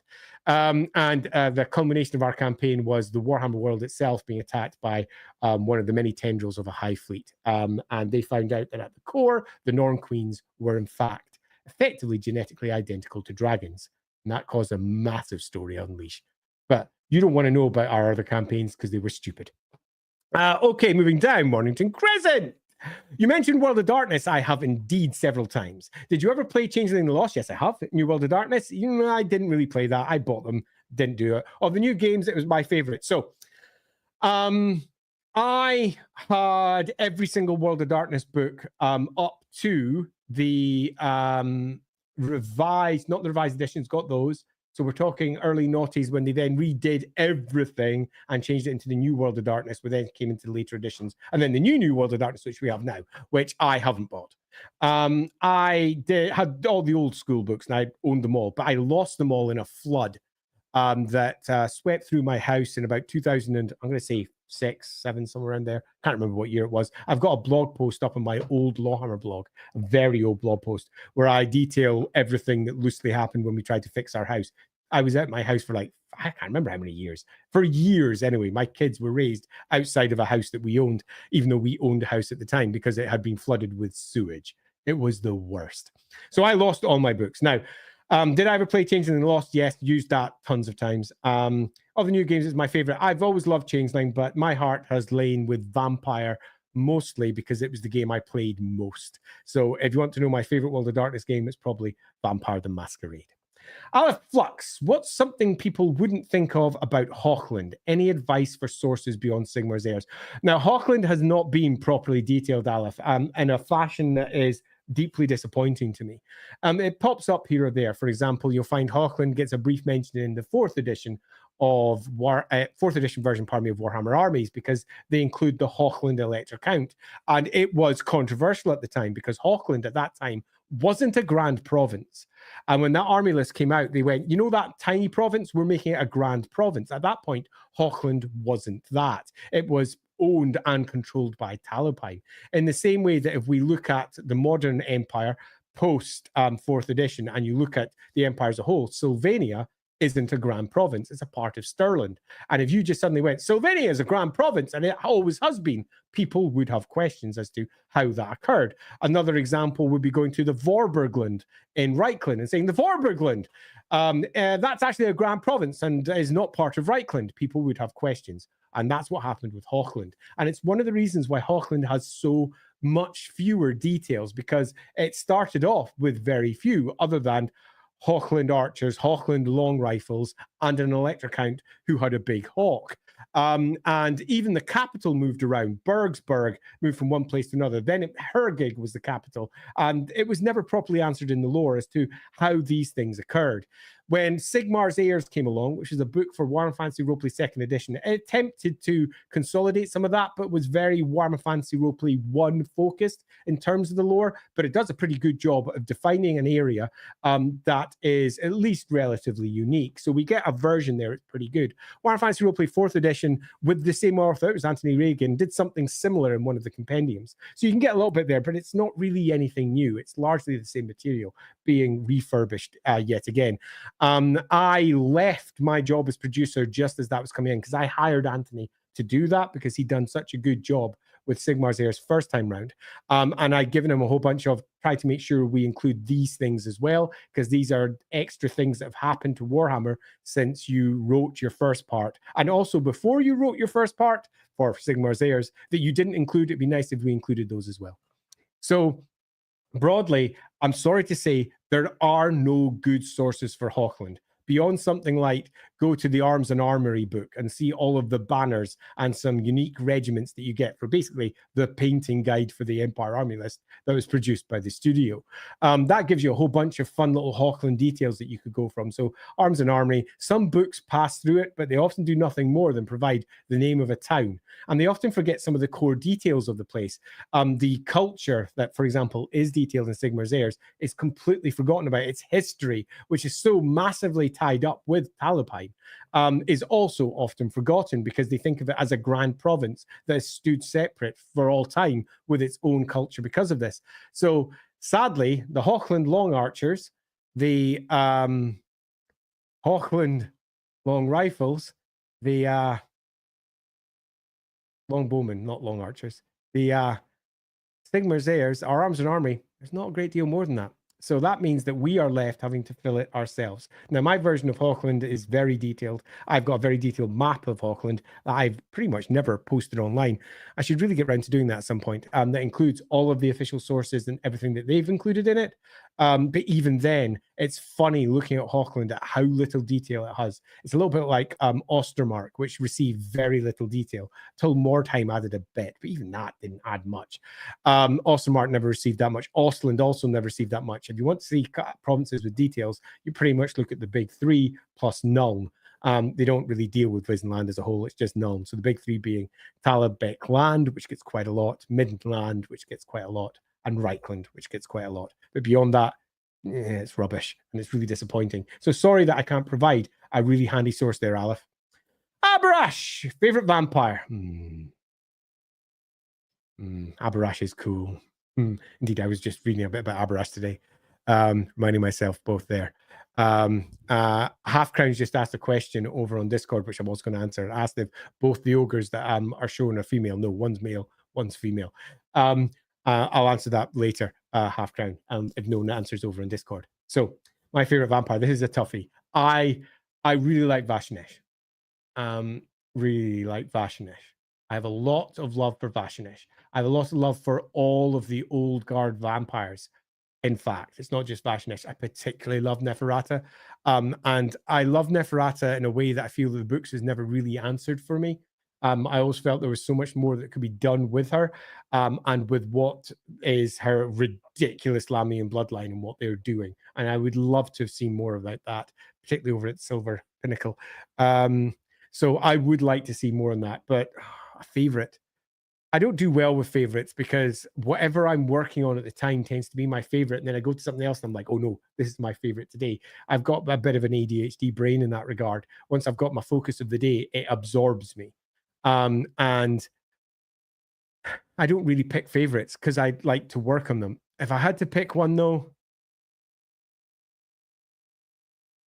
probably Neferata. But only because I'd like to develop her further. Probably. Yeah, probably. Stellar Rising! Thank you very much for the super chat. Enormously appreciated. Where does Morgar the Shadow Grave come from? What is he? Morgar. Okay, Morgar the Shadow Grave. Where does he come from? That's a fine question. Morsley?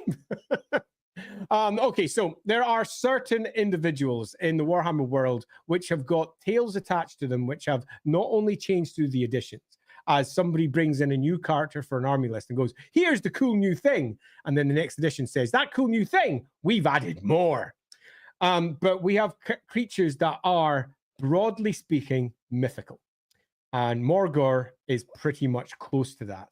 And my answer to this one is actually going to be disappointing in terms of providing, this is the answer.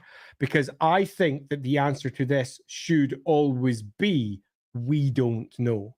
The answer to this should always be myth. Except for individual stories, for individual games, if you wanted to provide an answer for your roleplay game, absolutely. My roleplay game, I have an answer for this. But I don't want to impose that upon the lore because it doesn't exist. I think characters like this work at their best when the answer is not provided. And then when, much like the Joker in Christopher Nolan's movies had multiple versions of his background, you can't be certain where this thing has come from and what it is doing. And that personally, for me, is a better answer than the actual, pardon me, I'm being asked a question over there as well. Let me just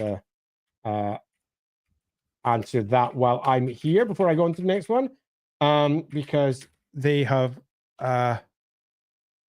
also super chatted it. So let me just make sure that that is popped up and that they know. Yeah, so the answer to that is I prefer not to answer it. Have they been around since the Great Catastrophe? Oh, I'm getting more replies here. Yeah, probably, but maybe not. It's some sort of crazy entity that's been around almost all the way through. It is a proper weird thing, and I prefer it being that. Let me just check. There's no Twitchy. There is not. So let's go over to Abarash.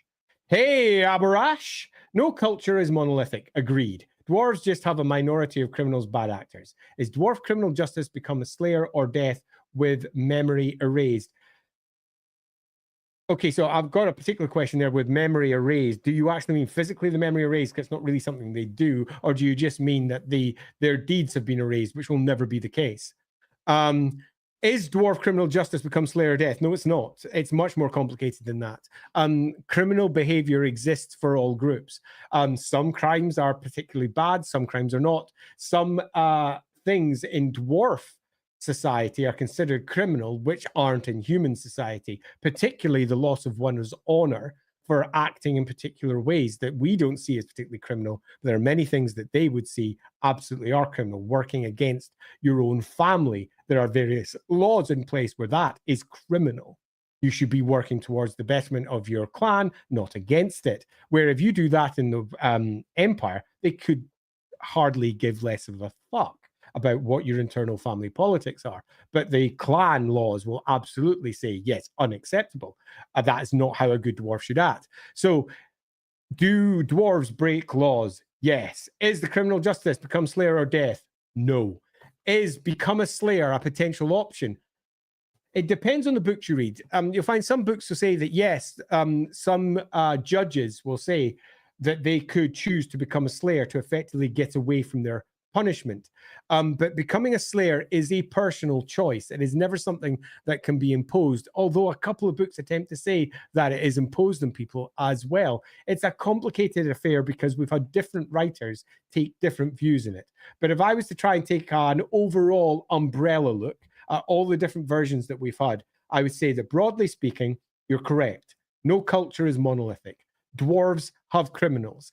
They have lots of different types of criminals, and we have examples of this across the roleplay game. And some of them are actual proper criminals. They're not just, oh, I'm doing something by mistake, or I got drunk and did something wrong. They're criminals. And because they are criminals, you have to then say, what is the laws involved? And we've had more than one example of books where they tackled it. Mad Alfred's dwarf books for both fantasy roleplay 1st edition and through to 4th edition at least touch upon it on the legal sense as well. So the fantasy roleplay game does move on this, and it's not just simply slayer or death. There is a variety of different laws that will play out according to the situation at hand, and also the individual kings, clans, et al. Hey, Alethos, thanks so much for dropping in again. Enormously appreciated. Lightning round thoughts on the path of Elenil. Oh. How does modern worship work? Surely it's not half-naked women causing earthquake. No, do I have that path here? Let me just see if I've got that path already written up, because if I do, I could read it out. I don't think I do have this one written up. I've just got my notes. Right, so this one's not jumping out to me. Let me just check my Word files, because I got the other one from Word. Let me just pop it up. I'll give you 2 seconds while I check that. Play some elevator music as I do so. Here's the doc. Right, I'm opening it up, going to the path, because I have paths for all of my gods. No, I've only got this one. Here we go. There's the path. No, this one's only half written. So I'm going to somewhat aggravatingly say, let me sit in this one for a little bit, because I have a version that I'm almost certainly going to change. My full write-up ones are relatively short, as in I don't have many of them fully written up, because I've only built the ones that I need specifically for my game. And I've only, I think, published 2 of them, I guess. I've also opened the wrong document. So let's close that document and open a completely different one, because that's the old document for characters. I'll get to the other one. So yeah, I'm going to hold on that one, because it's definitely not what you described. There's an awful lot more going on in that one, and I want to make sure that what I say will match what I'm going to say, because I wouldn't like to put multiple versions out there, because I've got some very clear ideas for how the elven psyche needs to be reflected in each one of the paths, and 4 of my paths are still somewhat in flux as into which parts they're going to be taking on. This is one of them. So I'm not going to provide a really good answer for that one. Apologies, Aleph, I feel bad. Dynaman95, is it better to think of the chaos gods as forces of emotion rather than forces of nature, because emotion, much like the chaos gods they seem to have, drives and motivations that often do not make rational logical sense? Yes. If we go with the original discussion for how the chaos gods are formed, the answer is emphatically Yes, but emphatically yes, with a very strong modifier, because the Chaos Gods are at heart nihilistic and destructive in a way that emotion isn't, and a way that many of their emotions that are attached to these individual things are not. Chaos is broken in a variety of ways, and I suggest checking through the Liber Chaotica for a host of different discussions upon this, because it's a pretty damn good set of books by Marian Stauffer there. So that's a pretty good place to at least start with. But yeah, I think that's not a bad idea at all. But I would say that, again, much as I often say with Chaos as a whole, it's bigger than just that alone, I would suggest. The Rabble Rouser Orc. Happy birthday. And thank you very much. And thank you very much in turn for the super chat. Thank you and Sotek. Think you and Sotek might do a High Elf Kingdom tier list like with the Empire provinces. I'll spend all my influence to make it happen. Yeah, we've discussed this already. We were discussing what to do for next Wednesday, and this came up, and we're not doing this one specifically because we've already done the Phoenix Kings, which means that we've already tackled the High Elves and we wanted to go elsewhere. So we're doing the Mortarks instead of Nagash, which I earlier referred to as Necrarch for stupid reasons. So the Mortarks, the Dread Lords of Nagash. We're going to be doing those this Wednesday, assuming Sotex will. If not, we'll do it the Wednesday after, or maybe even the Wednesday after that. We'll do it as our next tier list, but it definitely will happen. Will this happen? Yeah, damn straight it's going to happen, because I think that's a really good tier list to do. And we can have a really good chinwag about each one of the different kingdoms or princedoms, depending upon how we want to refer to it, because they're often the 10 princedoms or the kingdoms. It's a very weird setup in terms of how they're presented, and I can totally justify why that is the case, and will justify that should we ever do it, because there's a reason princedom and kingdom and various other terms are used, and where the complication lies in terms of what the Azure are doing over there. So will we do this? Yes. Will we do it soon? Probably not, because we'll want to try and do as many tier lists as we can for different factions, because we want to try and not just be democratic and move around them. We want to mix it up for ourselves as well. We don't want to just focus all of our time on High Elves. Now, do I love the High Elves? Absolutely. Would I love to do the stream? Definitely. But will that be the next one? Probably not for a wee while. I am very sorry to say, Rabble Rouser Orc. Patrick Mulligan. Thank you very much for the super chat. I heard you were going to do a video going over how to figure out what stats experience. Oh, I forgot to do that. Yeah. I was going to do this. So let's explain. I was going to be doing a video for how to do complicated NPCs for Warhammer Fantasy Roleplay 4. And I didn't, because I got very ill. And I do mean I got very ill. And indeed, I still am very ill. I'm not going to not be very ill for maybe ever. Who knows? I put that down the wayside and just fell back onto the core stuff that I had to do to keep on ticking over. And by that, I don't necessarily mean I had to do because it's my job. I had to do because it keeps me happy. It meant that I ended up dropping a bunch of freelance jobs, which sucked because there's a couple in particular I loved. It meant that I focused on just the rookery and doing our LAWhammer stuff. And that fell by the wayside. It's actually quite a job. And I would like to still do it. So I'm going to make a note to myself to add this to the list. So I was going to do this. And I have, I'm in all caps. Do this, Andy. Let's turn that out of LAWhammer caps. Yeah, I will do this, but it might not be for a wee while because I'm kind of playing catch up on a whole bunch of other things that I want to do, including posting some careers and some other bits over onto the LAWhammer channel. This weekend is already completely taken up by, for example, the roleplay work that I'm working on. So once I'm finished this stream, I'm going to be diving into that. Plus, I also have a couple of side streams that I need to do with Alaminawife from our first 100 streams for LAWhammer, one of which was lost, the second of which we discussed, but we never actually filmed because that's when my illness hit. So I've got 2 of those to tape as well. So I'm not sure when I'll do this, but I definitely will. If you don't see it relatively soon, as in the next month or so, do ping me about it again. Apologies for passing it over to you for the memory, but I do want to do it. Absolutely. Abarash, how accurate is it that Archeon hates chaos and decided to spike chaos by destroying the world instead of letting it become Chaos World. Depends on which writer you go with, but I would suggest that it's not particularly accurate at all. It doesn't spike chaos. It's what chaos wants. If the chaos didn't want it, Archaon wouldn't be doing the job. Archaon is chaos manifest. All 4 chaos powers supported him and everything that he did. There is no real spiting chaos here. Now, he individually might think that he's spiting chaos because he is ill conceiving what is going on. He's got it wrong, for example, and I'm cool with that as a story. But the broad idea that he's spiting chaos, in fact, is a nonsense. He absolutely isn't. Destroying the Warhammer world is absolutely their intent. They wish to see the whole thing gone. That is a core component of what chaos is doing. And whilst that might not go down well with some people's versions of what the Chaos Gods are and what they're doing, it is absolutely what they are doing, what they try to do, and what they succeed at doing. And as we've discussed in Lorebeards, it's almost certainly also what the old ones wanted, which is a controversial line to take. But yeah, the answer to that is probably yeah. But you could easily spin that and work that to a really good story. And some writers have certainly suggested that. The bloke person, happy birthday. Thank you very much, the bloke person. Deeply appreciated. Lovely to see you with a super chat. Asking this on behalf of my GM, of course.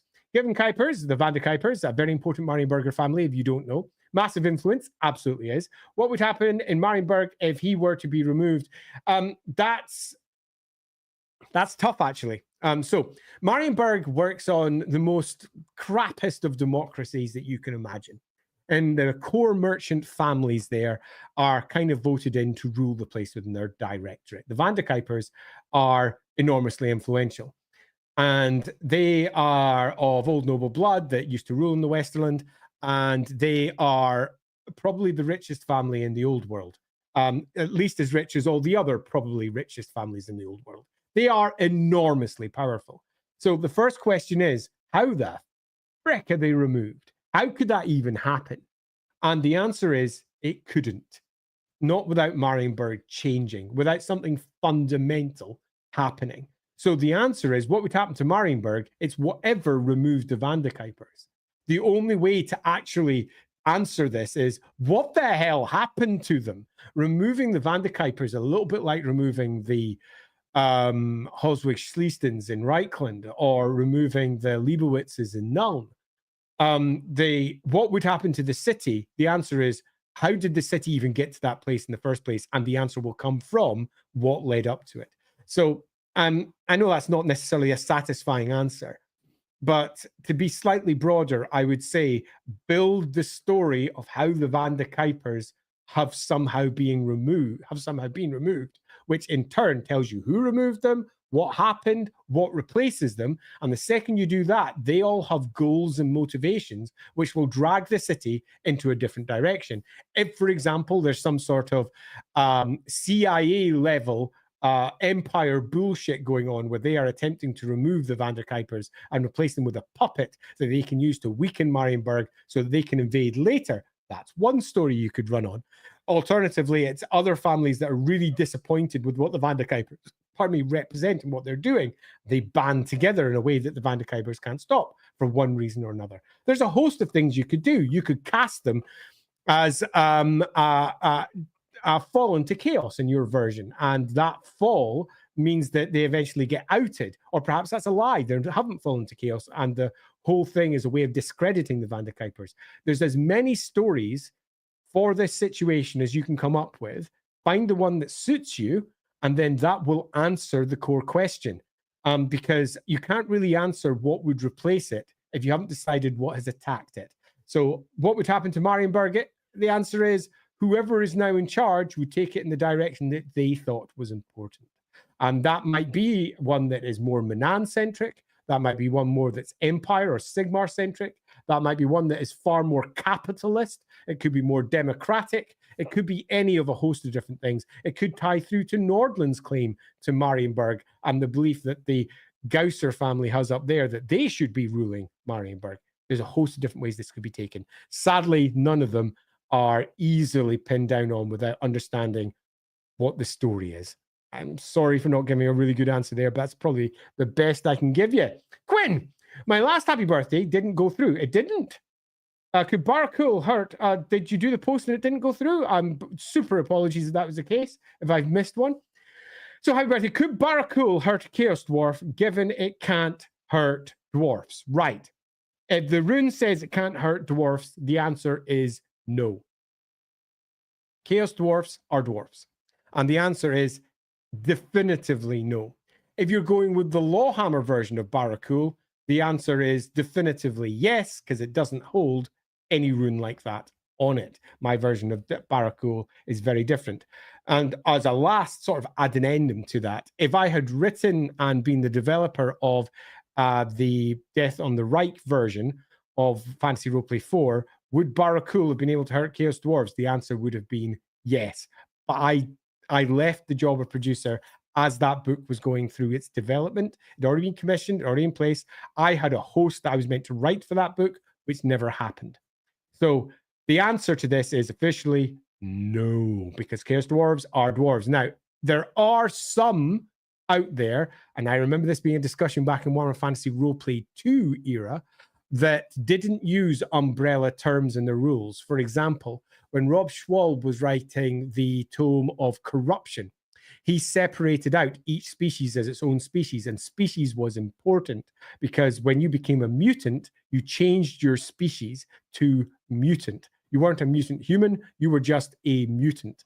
That being the case, Chaos Dwarves, in that definition, would be a separate species to dwarf. So really, it's up to you, I suppose. But in my world, absolutely would not work against dwarves, which would really piss the dwarves off, which I think is part of the reason why I do it, because it builds a better story.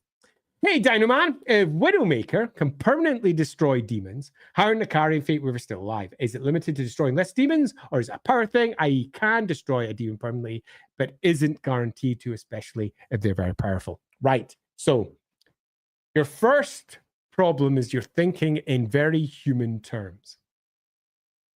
There are multiple answers to this. Answer number one is that the descriptions are massively inflated and it just destroys the demon in the material plane. It doesn't destroy it permanently. But that's bullshit, because this is Widowmaker. Widowmaker, which goes under a host of other names, is a incredibly powerful magical weapon designed to kill gods, end gods, bring them to an actual end. And demons are less than gods. So demons of all stripes, be they greater demons or otherwise, when they are brought low by Widowmaker, should come to an end. But how can they be summoned after that?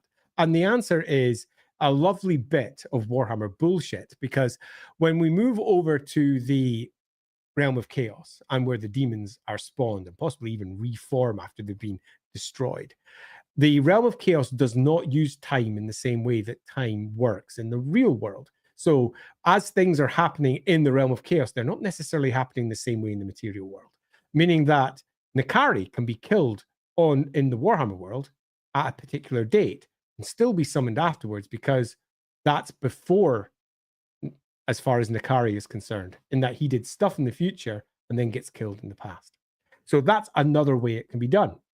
That's real proper Warhammer Chaos bullshit, but is absolutely the case as far as the lore is concerned. The winds of magic, as they are calcified out from the gates of chaos, involve time. Ulgu involves misting it all up and making it difficult to see. Shyish involves the past and how the past is still the present as far as Shyish is concerned. Azir involves the future as a bolt of inspiration. The blue wind of magic is about the future and the things that have come to pass already, because time, as far as the chaos realm is concerned, has all happened at once in many respects. The Warhammer world is already destroyed as far as chaos is concerned. Warhammer world has just been born as far as chaos is concerned. It's all sort of happening at once, which means that Nakari can be both dead and alive at the same time. That's one way that we could easily handle that. Hope that helped. The Singemeister. Happy birthday, Andy. Thank you very much. What's up, Warhammer Half Elves? Right, so there are multiple routes to answering this. I'm going to quickly skim over them all. Number one, there are no half elves in Warhammer. They don't exist because elves and humans are a completely different species. They can't interbreed. They can fuck, and often do, but they don't interbreed. They can't have children.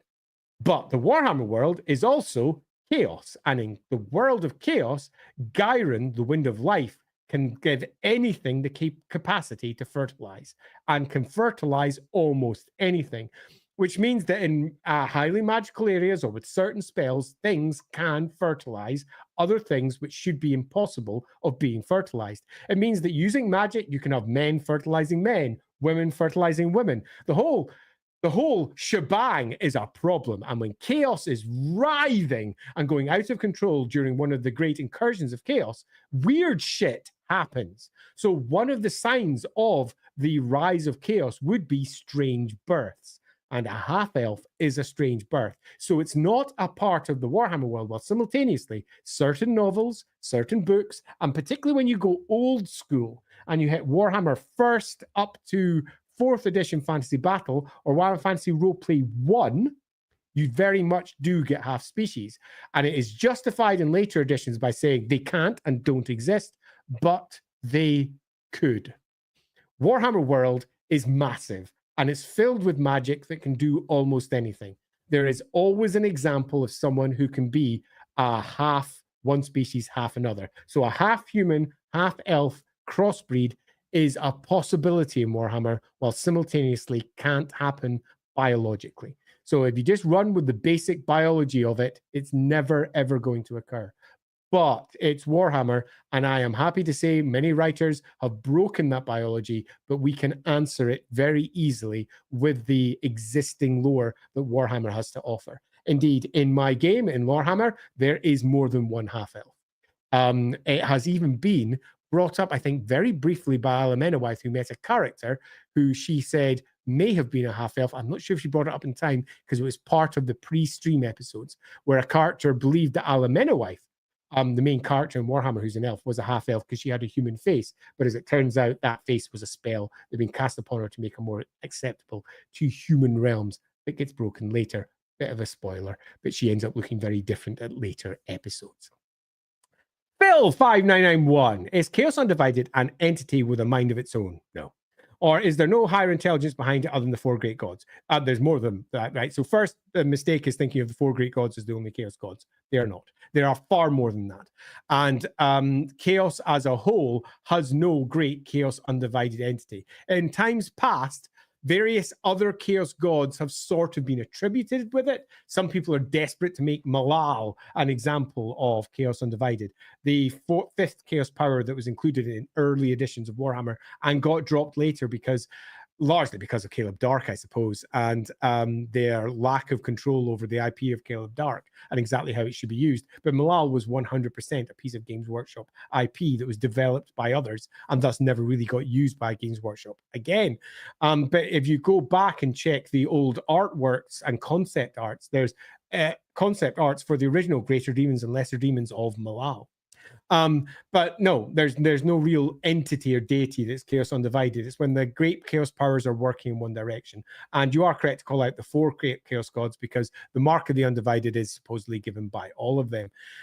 There is, however, contradictory stories to that, and I can think of a couple off the top of my head where the mark of chaos undivided has just appeared for one reason or another, or indeed through mutation has appeared without necessarily all four chaos gods granting it. It is a complicated situation. The chaos gods themselves are often worshipped not as individuals. So we'll have entire groups of chaos marauders, the tribesmen from the north, or beastmen who worship all of the chaos gods, and they use the mark of chaos undivided, as in they just use the mark of chaos. Don't think of it as chaos undivided. It's just the chaos mark. That 8-pointed star, that thing that they uplifted and stole directly from Michael Moorcock's novels. That mark of the 8-pointed star, it can go in any direction. It's just representative of the lot of them, all chaos, everything that occurs. But it's not an entity with its own mind, although I'm quite sure that an individual writer at some point will make that happen.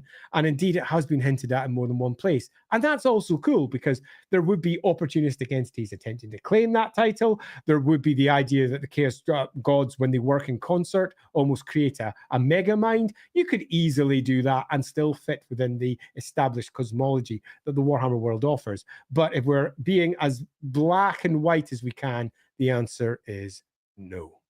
Alrighty, dropping down to Wasn't. Hey, Wasn't. Happy birthday, Andy. Thank you very much. Thanks for the amazing Warhammer Fantasy content. Thank you in return for watching. Having never played any Warhammer, I find myself fascinated by the lore. Yeah, I can understand. You and Sotep for Fantasy and Luton09 for 40k, whom I have never watched nor even met. So I presume they're marvelous. Watch LAWhammer, everyone. Thank you very much for saying so. LAWhammer is an interesting game, and particularly the most recent episodes have been batshit mental. The next episode that we're going on to is almost one man and its dog. I literally just drew the picture for it. I posted it up in the LAWhammer Discord if you haven't seen it already. It's super fun. It's going to be a very fun episode next week. It's my birthday episode of LAWhammer, which is going to see it's going to see a few relatively well-known characters popping up in the most unexpected way. Yeah, it's going to be super fun. I'm really enjoying where LAWhammer is going. It's proper daft.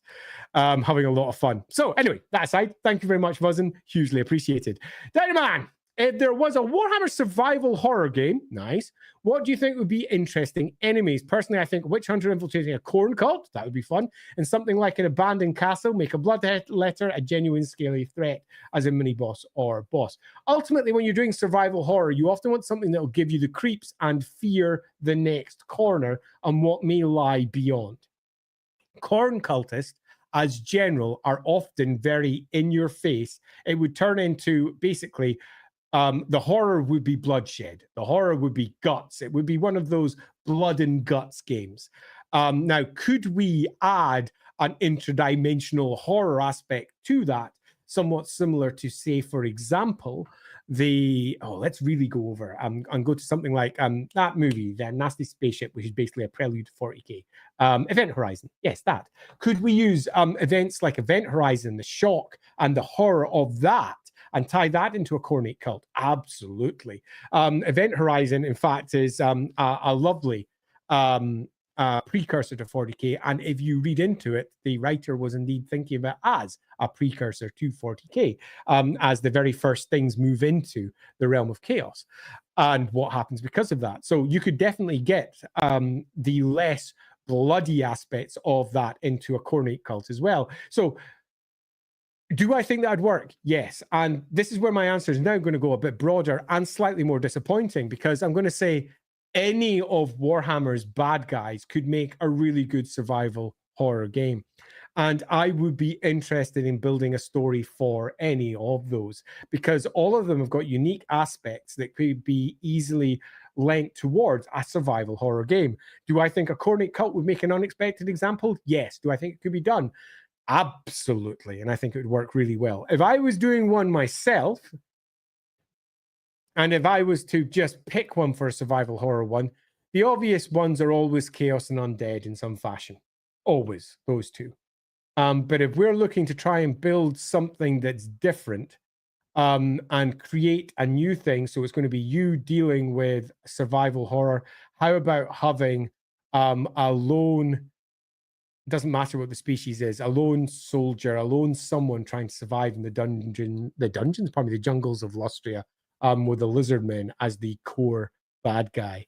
That would be a very interesting survival horror, and you could even build it up like something like what's that computer game where you land in an island and there's all sort of ghoulish nasties which look like they came out of the movie Descent. The forest, is that the name of it? Can't remember. I played it a while ago.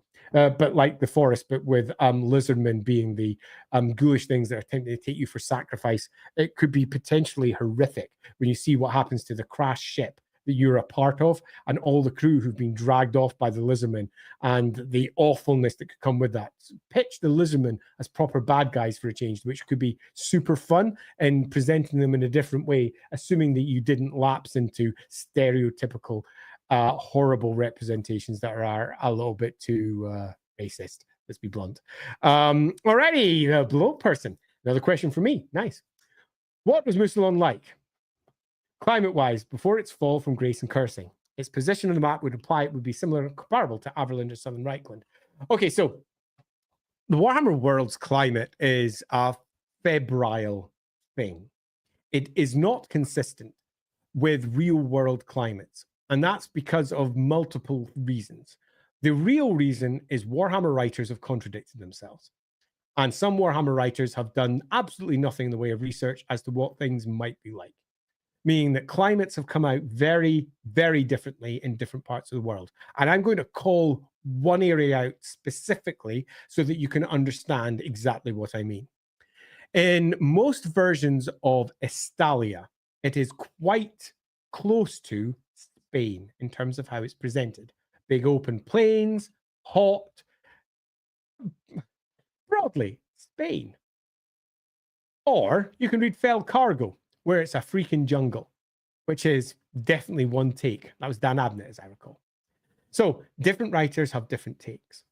And we are then, as writers who attempt to justify this, we often create pocket biomes where parts of the Warhammer world are different to accommodate what writers have done to them and allow those biomes to exist within the larger biome of an area, meaning that we can have jungles in Estalia, even though the actual area should never have jungles, judging by what it would have in the real world. And there's a variety of ways we can do that, but the classic answer is magic. Something happened. There is an onrush of a particular wind. It is hotter here. It is wetter here. And that combines with the local climate to create different biomes in places that might not normally, under normal pressures, create those biomes. So we can do anything. Now, Mousillon is somewhat sadly going to be approximately, if you went with what expectations would say, approximately the sort of, we're probably looking at the west coast of France for a real world version, approximately 2/3 down. Off the top of my head, I'm France. I don't want to get my France geography wrong. I'm pretty convinced that's Aquitaine in real world France in my own memories. Let me go find a map. That's not a map. That's rubbish. So somewhere around the old Aquitaine area. It'd probably be the old Aquitaine area of France. Let me just find one. Here's one. Brittany, Lower Normandy. There's Aquitaine. Yeah, good. Aquitaine. So I'd look into that to get a good version. Now, would I make it the same as Empire? I absolutely wouldn't, because it's coastal, which creates a very different style of biome. Avaland is entirely inland and surrounded by mountains with a biome that's created from that, sun-drenched because of that, but also sitting beside mountains that are not far off in terms of their actual scale, not far off the real-world Everest sitting over there. We have a proper massive set of mountains. The World's Edge are not like European mountains. They are far, far bigger. So we have a different set of biomes that sit around that. So I wouldn't make it the same as that. I would probably go to real world France and I'd go for a coastal biome. But it's not really detailed in any real fashion. So you can do whatever you want. And as we've said, you can create any biome or any type of environment for your areas and have a climate that still could make sense inside the Warhammer world. So you could make it even lusher, even more fertile in that area, even more idyllic, with perhaps an influence from the Fae changing the nature of that area. It was perhaps an almost Bretonnian paradise before the hell that was to come arrived. Nagarash pops in. Thank you very much for the super chat. Enormously appreciated. Who would you pair Gotrek with in Age of Sigmar? Gotrek and Teclis was amazing. An elf, human, ogre, male, female, if Felix isn't an option. So I wouldn't choose Felix, but I would choose an everyman. Gotrek is being used as an everyman at the moment in Age of Sigmar, in that he is almost being used as a, you know what Warhammer was? Look how weird it's got. Aha! So he's being used to introduce Age of Sigmar, but eventually Gotrek will be Gotrek and will be alien, because he is alien. He's an enormously over-the-top, massively powerful dwarf with a host of long stories behind him. So I would look to pair him with somebody who could be much weaker and every man that we could learn the tale of Gotrek through the eyes of. And I think he works better there. Learning what Gotrek is going to become in Age of Sigmar through somebody else's eyes. As to what that is, it doesn't really matter. Would I make it female this time? Possibly, just because we haven't had that yet. It would be nice to have a different perspective, and I like different stories being told. So probably female, and to make it acceptable, probably human. Possibly someone with their own interesting tale that have brought them into a position that no one would expect. So an interesting tale to be told that could be tied through to Gotrek for a reason or another.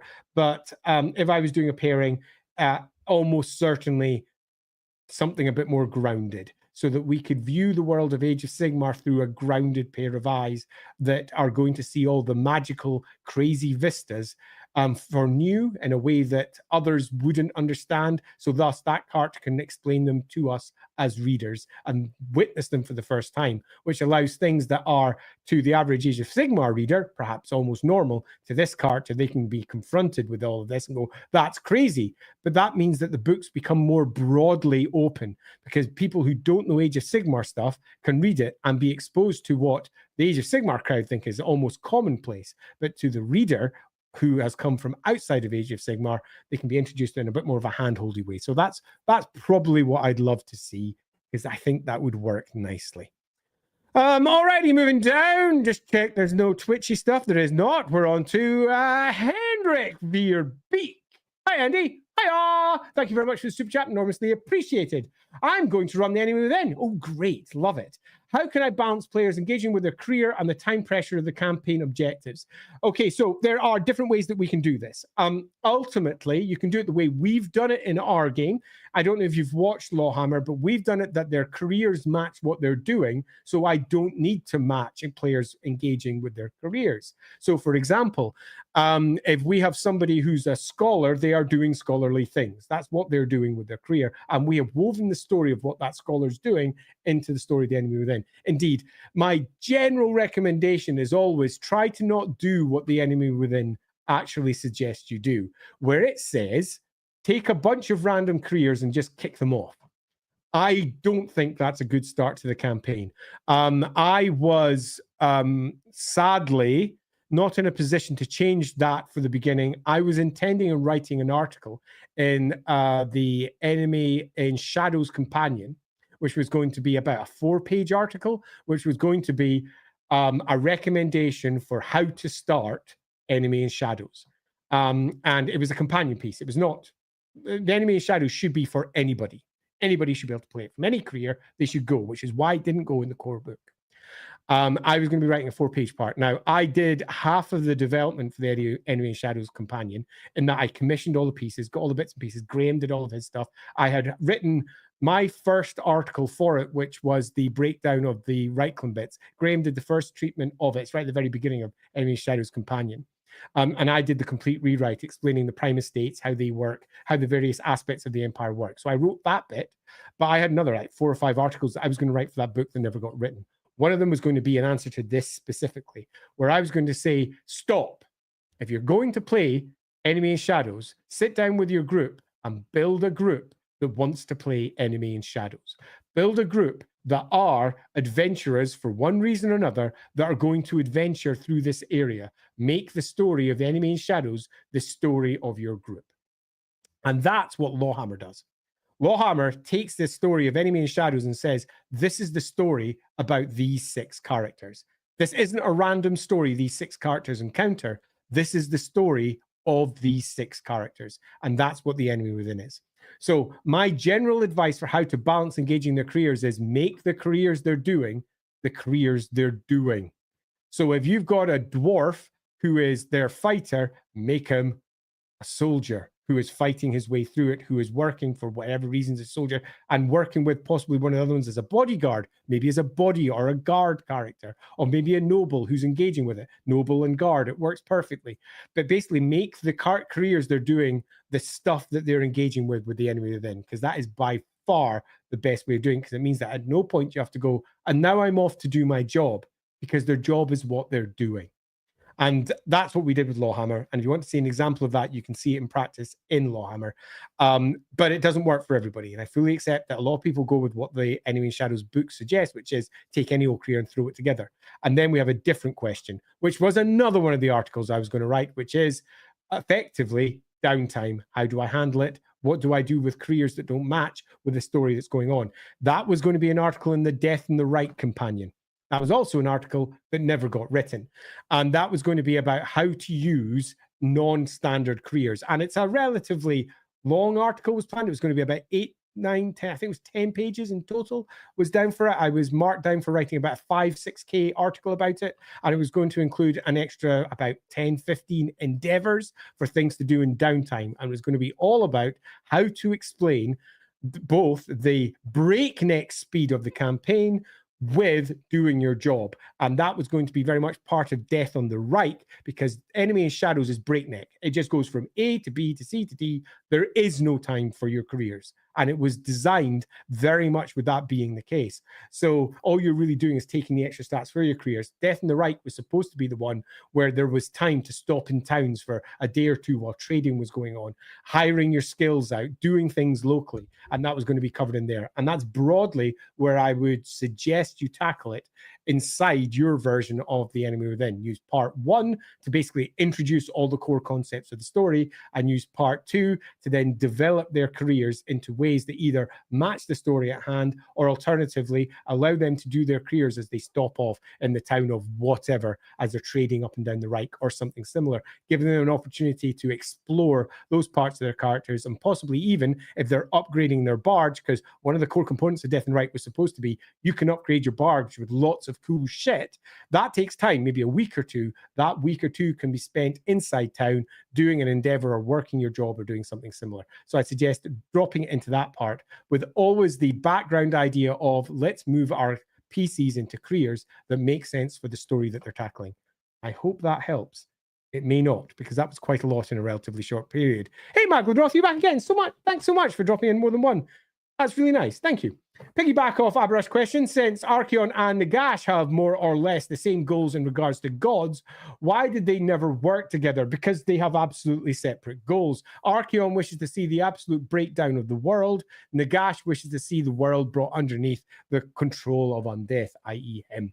They have completely different goals. They are not. Nagash is antithetical to Archaon and everything that he does. They have no interest at all. Nagash, I would argue, is one of the greatest allies that the world has against chaos. And Archaon is the anthropomorphization of everything that chaos intends to do. And chaos intends to destroy the world. Nagash does not want this at all, in any shape or form. I would actually argue the version of Nagash that we get into Age of Sigmar is an abject failure from Nagash's earlier goals, where he did not want to become a god in the fashion that he became.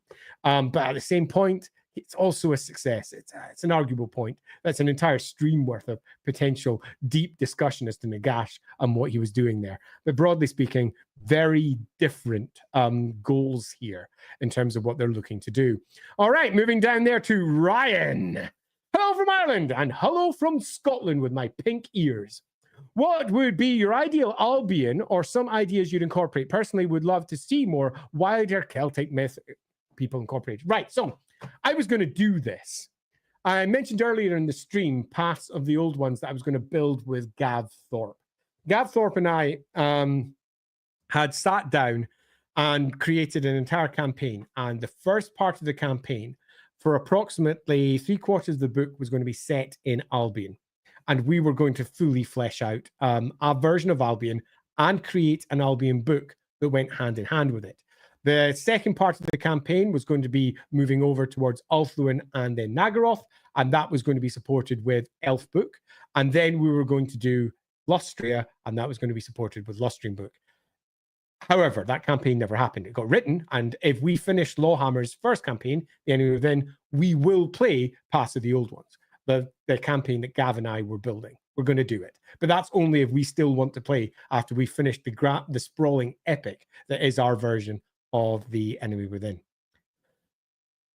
So we didn't do that, which means that our version of Albion never happened. But our version of Albion is the version of Albion that was broadly being built by, for example, the Warhammer Fantasy Battle, was it 6th edition that the Darkness Gathering campaign was in? Anyway, the whole new version of Albion was created for that by Gav Thorpe. And it very much leans hard into Celtic stuff, but because they didn't have a new miniature range to supplement all of that, they just focused on all the existing stuff. But we were going to go deeply Celtic. There's going to be all manner of Celtic fun in there, because I am, of course, of Celtic stock on the Scottish side rather than the Irish side, for example. But I absolutely would have been dialing into both of those various ideas, plus a lot of English stuff as well. And it would have been far more the older material, talking the proper Dark Ages, post-Roman material that we would have been drawing from, plus some actual Roman material as well, to build up a version of the great myths that surround Albion and why it is the way it is. The long discussions about the old ones and what Albion represented for them would all have been covered in there. That book obviously never happened. So broadly speaking, I agree with you entirely. I would have a version of Albion that is the way it is because of the influence of the old ones, the fingerprints of the gods that created that place. And it would have a unique set of peoples, religions, dwarfs, humans, various species over there naturally. I would have been almost in a state of pure abject annoyance with the Fimmer and the Fim and how to deal with them because they were problematic, and I both would have wanted to deep dive and also not. It would have been a discussion between me and Gav as to how much we did with them, but they would have been covered in some fashion as well. We would have had some strong relations to the Belthani group, if you know anything of the Belthani peoples over in the Empire, the Jade College as a whole, and the Celtic roots that both of them have for various reasons, and the shared roots that they have from Albion, that would have been detailed too, along with a whole variety of old faith nonsense, which would have been super fun. But sadly, didn't happen.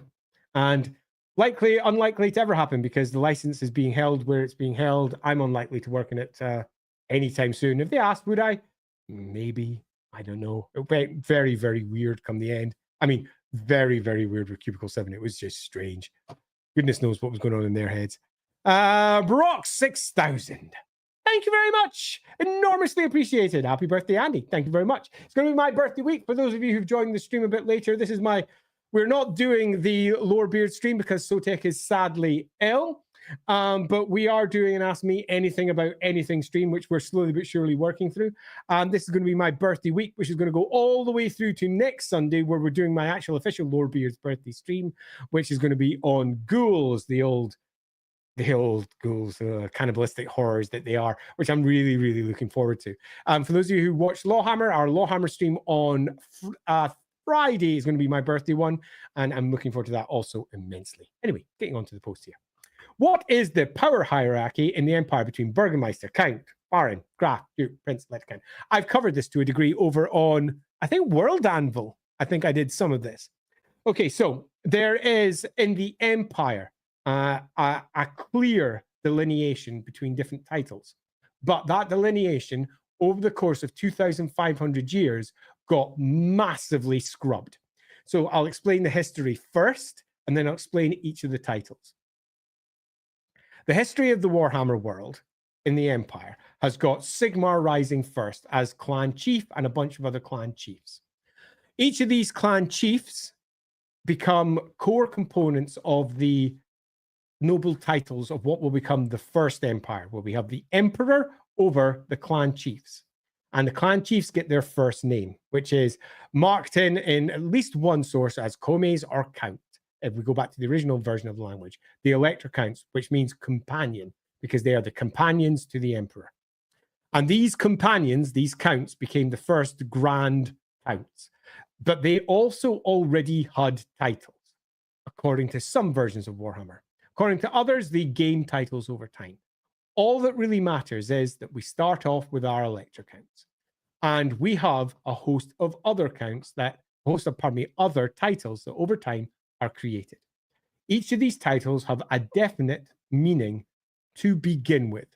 So, for example, Prince. Prince comes from first, comes from the first amongst others, is effectively a title that stands separate and above all the other titles. They have kings. They stand in a similar fashion above all the other titles. They have barons. Those are people who own one of the provinces. We have counts who own one of the counts, not the grand counts who own the grand provinces. They own a county inside a particular area. We have burgomeisters. They are people who are generally running one individual town. We've got dukes. Who are higher than counts and barons. They've got a higher title, which is often placed below prince, but sometimes placed equally. And all of these titles over time gained individual meanings. But then the time of 2 emperors, 3 emperors, then Dark Ages occurred. and everything went wrong. So where to begin with? We might have had a very simple county, which had a count in it, with maybe 5 baronies inside it. Each of those baronies swore to that count. And each of those barons might have had various lords of some sort or another that ruled different parts of land. During the time of 3 emperors, it all started to destabilize. And people would conquer other sides. And say, for example, they conquered a local county. Sometimes that county stayed a county. Sometimes it was demoted to a barony and given to someone else. But the baron of next door might have conquered a count, and it kept the count as a county, but swearing to a baron. And it got really muddy. And by the time we hit the Dark Ages, it's so complicated that there are literally thousands of counties, baronies, princedoms, principalities, elector counts, everything inside just Reichland alone, including the mighty kingdoms down in the south. Sudenvorbergland in particular was huge and exceedingly powerful and completely separate to Altdorf and the elector count. And the cult of Sigmar accepted that. All of this mess was then later picked up by Magnus the Pious in 2302. And in 2302, after the Great War against Chaos, Magnus the Pious became emperor and had to try and make some sort of sense of this absolute mess. But this mess had tradition. In some cases, thousands of years of tradition. Some dukes would not give up their title, and they've been a duchy for 2,500 years, since the time of Sigmar. Some dukes have been created literally by a local warlord within the last 50 years. They weren't real dukes. So they started breaking it all down and trying to understand where it all came from. And we end up with the empire that we have today, which is a patchwork of different titles, all of which are doing different things, all of which have a different hierarchy in different grand provinces. But at its most broad, you have the Grand Count at the top, the Elector Count, who also probably has a title like Prince or Baron or Duke, but it's always attached to the word Grand because they are an Elector Count. So it's the Grand Baron or the Grand Prince. And the reason they're barons or princes or dukes or whatever else may be is attached to history and possibly how they were once conquered. For example, the Grand Barony of Nordland is a barony because of Middenlands and because of its long history as well. And it got conquered so many times. It's a barony. It's not a duchy or some equivalent, but it's now a grand barony with its own elector count weapon. But the Principality of Salzman still exists within that. And that kept its title because of long-standing treaties that lay between the Nixa family and the Todbringer family, who had done the conquering most recently. So it kept its principality title. And this is the mess that Magnus had to deal with. So he broadly allowed each of the individual elector counts to make sense of it within themselves with a few basic rules. Number one, underneath the elector count, there was a prime estate. And a prime estate meant it was more important than any other estate inside that area of equal power. And the prime estates of Reichland, for example, are listed. I've got a big list of them over on my World Amble account. And I did a map of them that got published by Cubicle 7. It's used, it's an actual thing. So all the prime estates are nicely listed out, and that's really easy to pick out. But underneath those are a host of other titles. And sometimes those titles do not match real world versions. We might have a barony that is a grand estate that has a county inside it. And that's because in ancient times, the old baron rose up against presumably a local count, defeated them, let the count keep his title, but for reasons that are lost to history, retained his barony title. Or perhaps he took county and later on was defeated by another count who went, no, this is actually a barony, and demoted them back to baron, but the old count kept his title. So there's lots of weirdness in how the empire is constructed, with titles swearing to other titles in a fashion that does not match what these titles mean. But many of them hold their old worth. So a barony that's also, for example, a prime estate is more important than a barony that isn't a prime estate. A barony that's a prime estate that isn't is more important than just a normal county, but not a county that's a prime estate. A prime estate county is above barony because there's an actual hierarchy for each of the titles, with princes sitting up at the top and our barons largely down at the bottom of that one. And it follows the real world equivalents. But there's lots of other things complicating it, such as prime estate. So the answer to this is, how does the Duchy of Ubersreich also contain other duchies? Because the Duchy of Ubersreich has conquered other duchies and left them called duchies. That's one way of viewing it. The real answer here is the Valfen family that conquered it all was very keen to keep duchies of a particular type held in place when his family members were attached to them. And they just kept their old titles, even when they were conquered by others and brought underneath the umbrella of somebody else's rule. But he didn't want someone else to be higher than a duke, because that wasn't happening. So Ubersreich became a duchy, even though it wasn't previously. It was something quite different. And the Archduke kept his title above it all, and also the king above them. It's a complicated historical mess where what's logical took second place to what they did. And it's a mess. And you're right to call it out. And when I literally created this area from the existing Duchy of Ubersreich and the duchies that were in there already from previous writers, there was quite a discussion as to how to make sense of it. And that long diatribe I just gave largely is what was arrived at, and that is history in the Warhammer world is a mess, and they never tidied it up. And when Magnus came along, he only had so much political clout, he couldn't demote a whole ton of people who had ancient titles, even though they might have been sitting in a prime estate that was owned now by a more powerful family that had arguably a lesser title. So the prime estates are what took precedent over the titles underneath. So the Duchy of Ubersreich is a prime estate, and the duchies underneath are not. They actually have different titles. And yes, there is even terms for it. There's old-blooded lines, new-blooded lines, old titles, new prime estate titles, and they're all handled slightly differently in terms of address if you care about such things. But it's so complicated that no one but the nobles of the empire would really care. Wow, that was quite the one, wasn't it? Hey, still loading? Thank you very much. Hi, my friends love Dark Deeds. Hey, a good excuse to bring up Dark Deeds. I don't have the game box here, nor do I have the game here, but I do have its rule book sitting behind me, approximately there. Dark Deeds is a beautiful Christmas game. If you like anything Games Workshop, you will love Dark Deeds. It holds a whole manner of fancy things created by two of Games Workshop's great gaming legends, Mark Gibbons and Andy Chambers, with rules largely put in place by me, which is nice. My friends love Dark Deeds. Great. Happy birthday to you. Thank you very much. Happy birthday to you. Thank you very much again. What do you look for in a good villain? Good stories. Villains that don't think they're villains are often a very good start, but good stories is ultimately it. Stories that make sense. Why are they who they are?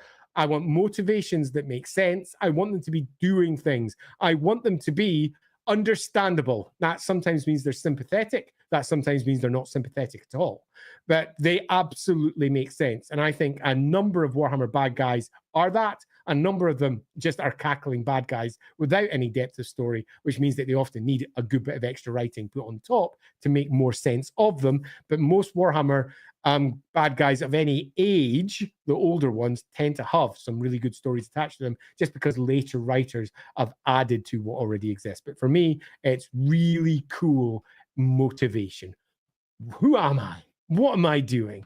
But thank you very much. Still loading. Enormously appreciated. Oh, Dynamite's back again. Thank you very much. Do you think Bretonnia typically supports Marienburg being independent? No. When they begin to look like they might be leaning towards the Empire again, no, I think Bretonnia would very much like to conquer Marienburg. Now, there is ancient treaties in place where Bretonnia shouldn't conquer Marienburg because it was part of the Empire, but it no longer is, so these treaties don't stand.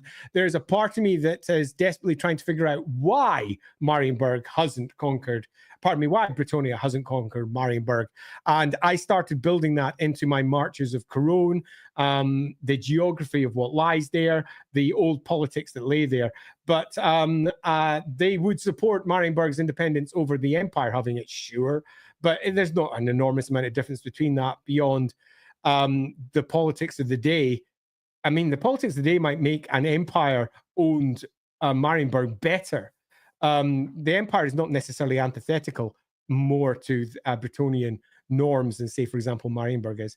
I think that a better route would be they are independent states in all three cases, and they all have designs upon each other's lands for different reasons. Remember, the Empire has invaded Bretonnia multiple times. And Marienburg over the last 100 years has probably done at least counter invasion against invasion coming from Bretonnia multiple times. Bretonnia has also invaded the Empire multiple times. Go check out the Warhammer Fantasy Roleplay starter set for just an example of the multiple wars that have happened between Paravon and Ubersreich. They have been, there's at least 5 declared wars between the two of those, the Paravon wars as they're often referred to on the Ubersreich side, over the last so many centuries.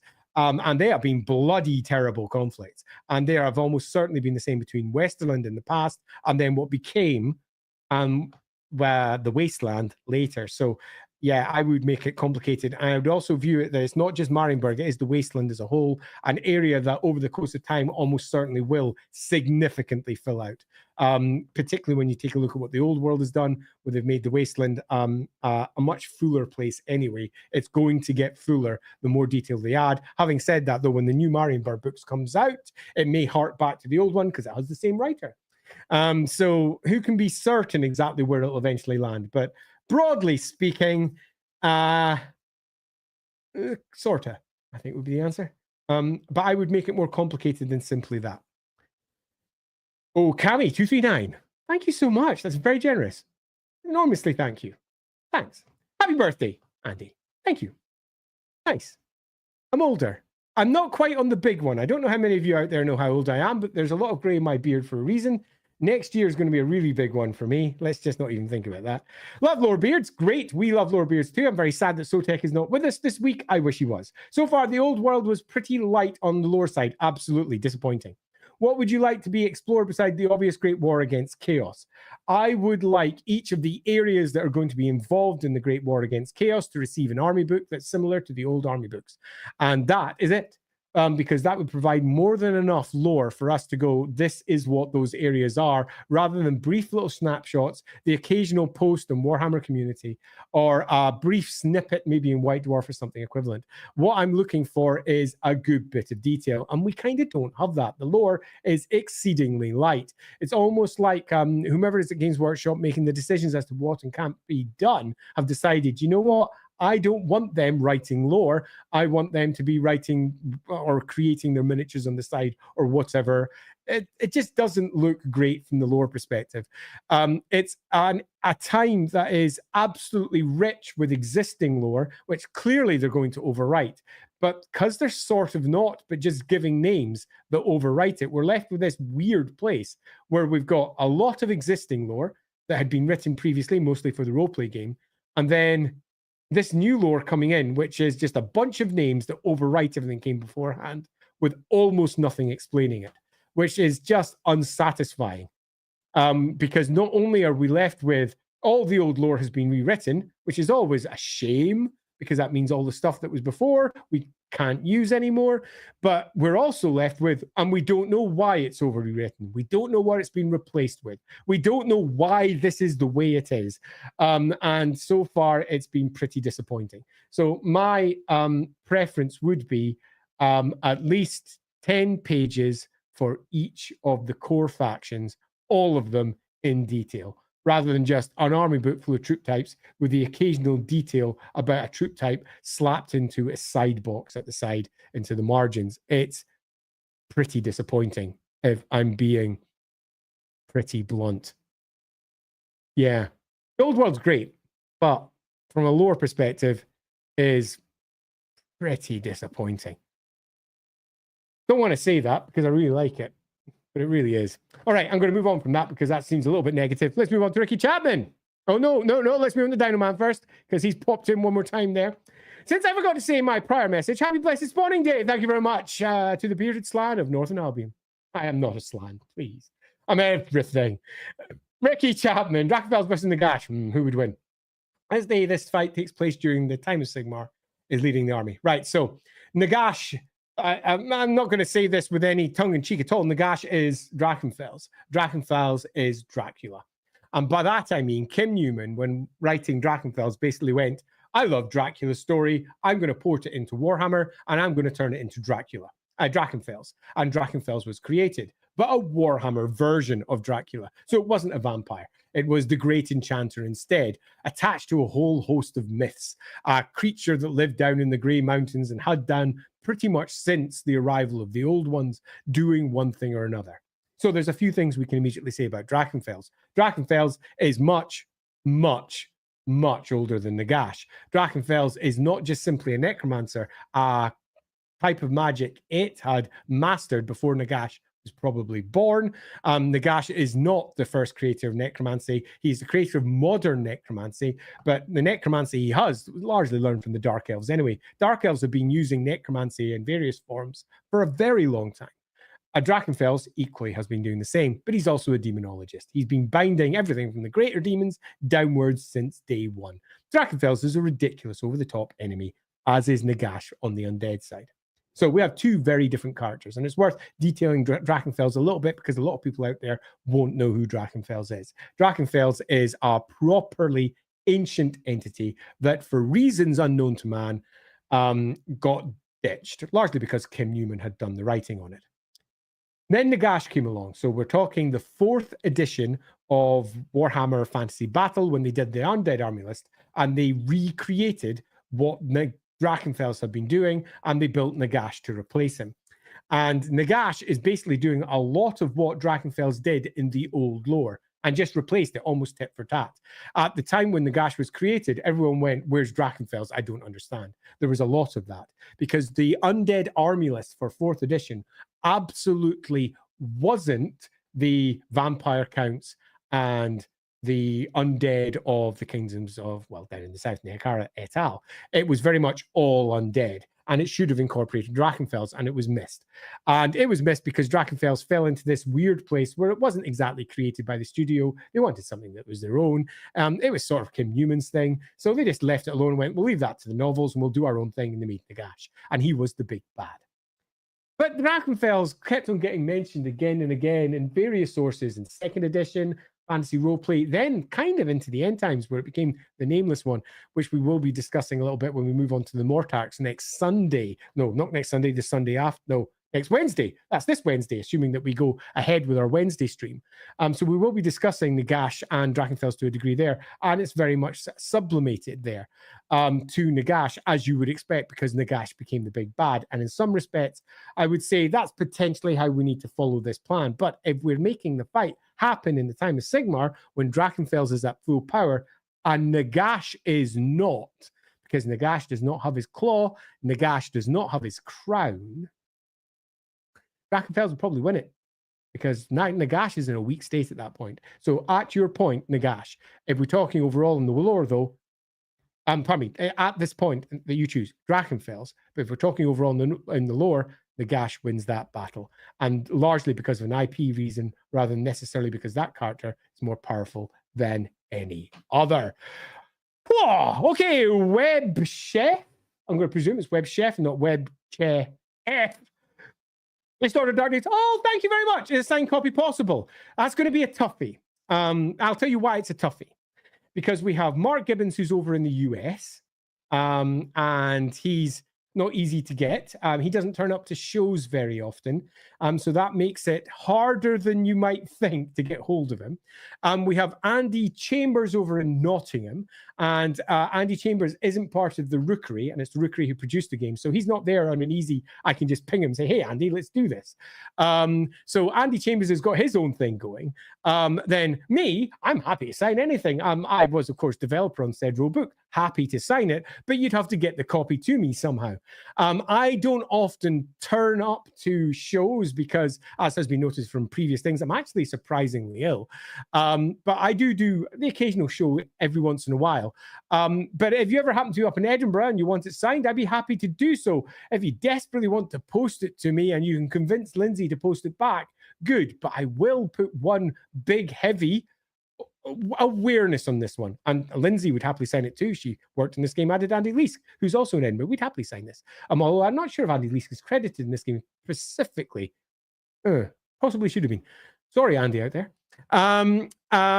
If you want us to sign, happy. I am really very much attention deficit disorder all over the place. So do be aware, if you ask me to post something back, I will procrastinate and forget. I'm saying that ahead of time. So the best person to ask if you do want to get something signed from this household is Lindsay. She is the one who organizes all the postage stuff. It's one of the reasons why we didn't want to do all of the handling for the orders for Dark Deeds, because if we built ourselves a wee warehouse in the back here and had a couple of 100 copies of Dark Deeds sitting out there posting to the UK, if I was responsible for getting your post, it would always be late. Anyone that's waiting for careers over in LAWhammer will fully understand that.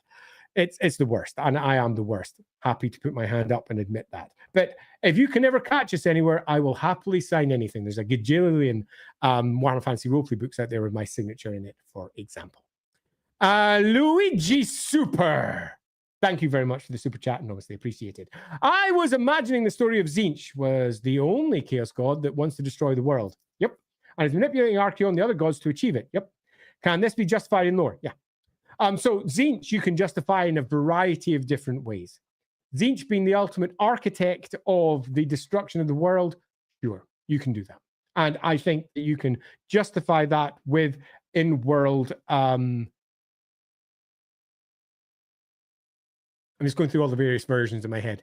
So yeah, that would be an easy outcome. Tzeentch, the great trickster of the gods, attempted to do it. But there is one major issue with that. And that is that the Chaos Gods as a whole equally support Archaon's desire to destroy the world. And they do. And that would mean you change the story. So can it be justified in lore? Yes, but you have to change the story. You have to accept that in your version, Tzeentch is tricking the other gods, and the other gods don't want to destroy the world. That would have to be your version that you were building. That is not relatively expressly the case, should we look at the Chaos Gods as a whole, who are looking to obliterate everything, and succeeded. So up to you, really. But the answer is yes, you could do that, and I think that'd be a good story. And I think it would definitely match the various characters of Tzeentch very well. Dynaman, if a Slayer unintentionally dies in a way that isn't particularly worthy, like if they slip and fall, is their honor considered not restored? Absolutely. We discussed this in the Slayer stream, and I recommend you actually go pop over to the Slayer stream if you've not watched it. It's a good one. I believe that's in the Lore Master of Sotek's channels. You'll find a pretty deep discussion about the Slayers, what they are, why they are, how they work, and when honor is supposed to be reclaimed. Definitely in that case, it hasn't been. But then you've got a different view as to whether honor being reclaimed is the point of being a Slayer.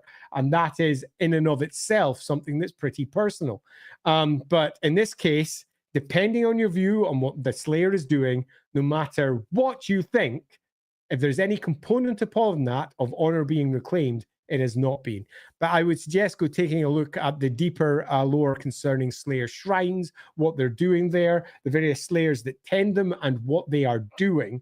Particularly when you look at some of the more fringe lore concerning the oath and what it is that they're attempting to do. Particularly when you go into some pretty non-canon stories where you can effectively complete your Slayerdom, which absolutely isn't the case with the current lore, but at one point most certainly could have been a potential outcome for that. Phil, hey Phil 5991, is chaos the only source of mutations? Can the non-gods grant them as blessings? What is the difference between a chaos god and a non-chaos god anyway? Oh god, this one is deep and philosophical, and actually there is a difference, which is kind of weird. So let's take a quick look at this one, because this is a question that has been sort of danced upon by various writers, but we have had rules which make it clear that there are some things that are expressly mutations and count as mutations, and things that aren't. And I'm going to give you direct examples. The word mutation in the Warhammer world is not the same as the word mutation in the real world. Let's give it a capital so we understand it, because you've done it on the question here. Is chaos the only source of capital mutation? And the answer is yes, if it's got a capital. And this is detectable, in that anyone with a mutation can be detected, and they are considered to be tainted by chaos. And that is fundamental. No matter how they picked up this mutation, whether it came from Warpstone, whether it came from somewhere else, they are detected by spells, by blessings from gods as chaos mutants. And that is an actual rule that pops into various spells. But there are some mutations, small m, that are not. I'll give you some examples. In Warhammer Fantasy Roleplay, there is the concept of the arcane mark. An arcane mark is something that you gain from channeling, if you are a human, one wind of magic, and it starts to change you, which is why all bright wizards, for example, tend to have red hair or orange hair, ginger hair. They might have had black hair to begin with, and it turns orange as they channel the wind. Why many of them have hair that sets alight. It's an actual mutation, small m. They have changed. Their eye colors can change. They become more jittery, more angry as people. They get both physical and mental mutations. But these do not ping spells that detect mutation. Equally, many of the gods grant all manner of changes upon their followers. These are called divine marks. Warhammer Fantasy Roleplay 2nd edition had a bunch of these all over the place. And divine marks can be effectively mutation. One of the divine marks of Ulrich is to gain freaking claws. The our Ulrich come the end times. So our Ulrich that's presented in which there's a book we get the rules that is it's not exactly the most canonical of sources actually as I think on it. It was the one by Gav Thorpe, which makes him go, surely that's canonical. But it was the Storm of Chaos, which pretty much got retconned. But Valgir, our Valgir in there literally has claws. He's big wolfy claws. They often get sharp, spiny teeth. They are changed by their gods. That is mutation, small m. But it is not mutation, capital M, which means that it doesn't come from chaos and it doesn't ping as being a mutation or being tainted. And that is the ultimate one. What counts as being tainted by chaos? And in the Warhammer world, it's mutations, capital M. But mutations, small m, comes in a whole variety of different forms, and they are not attached to the chaos gods. The divine sources of all kinds can wreak change upon their followers, and magic of all of its forms can wreak change upon its followers, creating change that is not deemed to be capital M mutation as far as the gods are concerned with their divine spells, or as far as any spells that do detect chaos, to use a very D&D style term, are concerned. Meaning that, as our question goes through here, going through each answer, is chaos the only source of mutations? With a capital M, yes. Without it, no. Can the non-gods grant them as blessings? Yes. Divine marks. They're not strictly speaking blessings, though. What is the difference between a chaos god and a non-chaos god anyway? One is detected as a chaos god, one is not. And the chaos gods want to blow up the world. The normal gods do not. They're intrinsically tied to it, and they want it to stay the way it is. And a part of that appears to be that they have withdrawn from the world because they realize that gods in the world make it more likely it will blow up, because their very presence is a danger. That much is pretty clear. Okay, so that's an interesting one there, Phil. I hope that answered the question in a way that you find satisfying. It certainly did for me. Exaggerated swagger. Oh yeah, moving from side to side. Hi, Andy. Hiya. My player hatched a hippogriff egg. Nice. We puzzled at the next step. How does monster raising work in lore? Also, Monster Mount Careers rules. God damn it. So this is something that I wanted to add to the game. That's Warhammer Fantasy Roleplay 4, and I had written into a brief.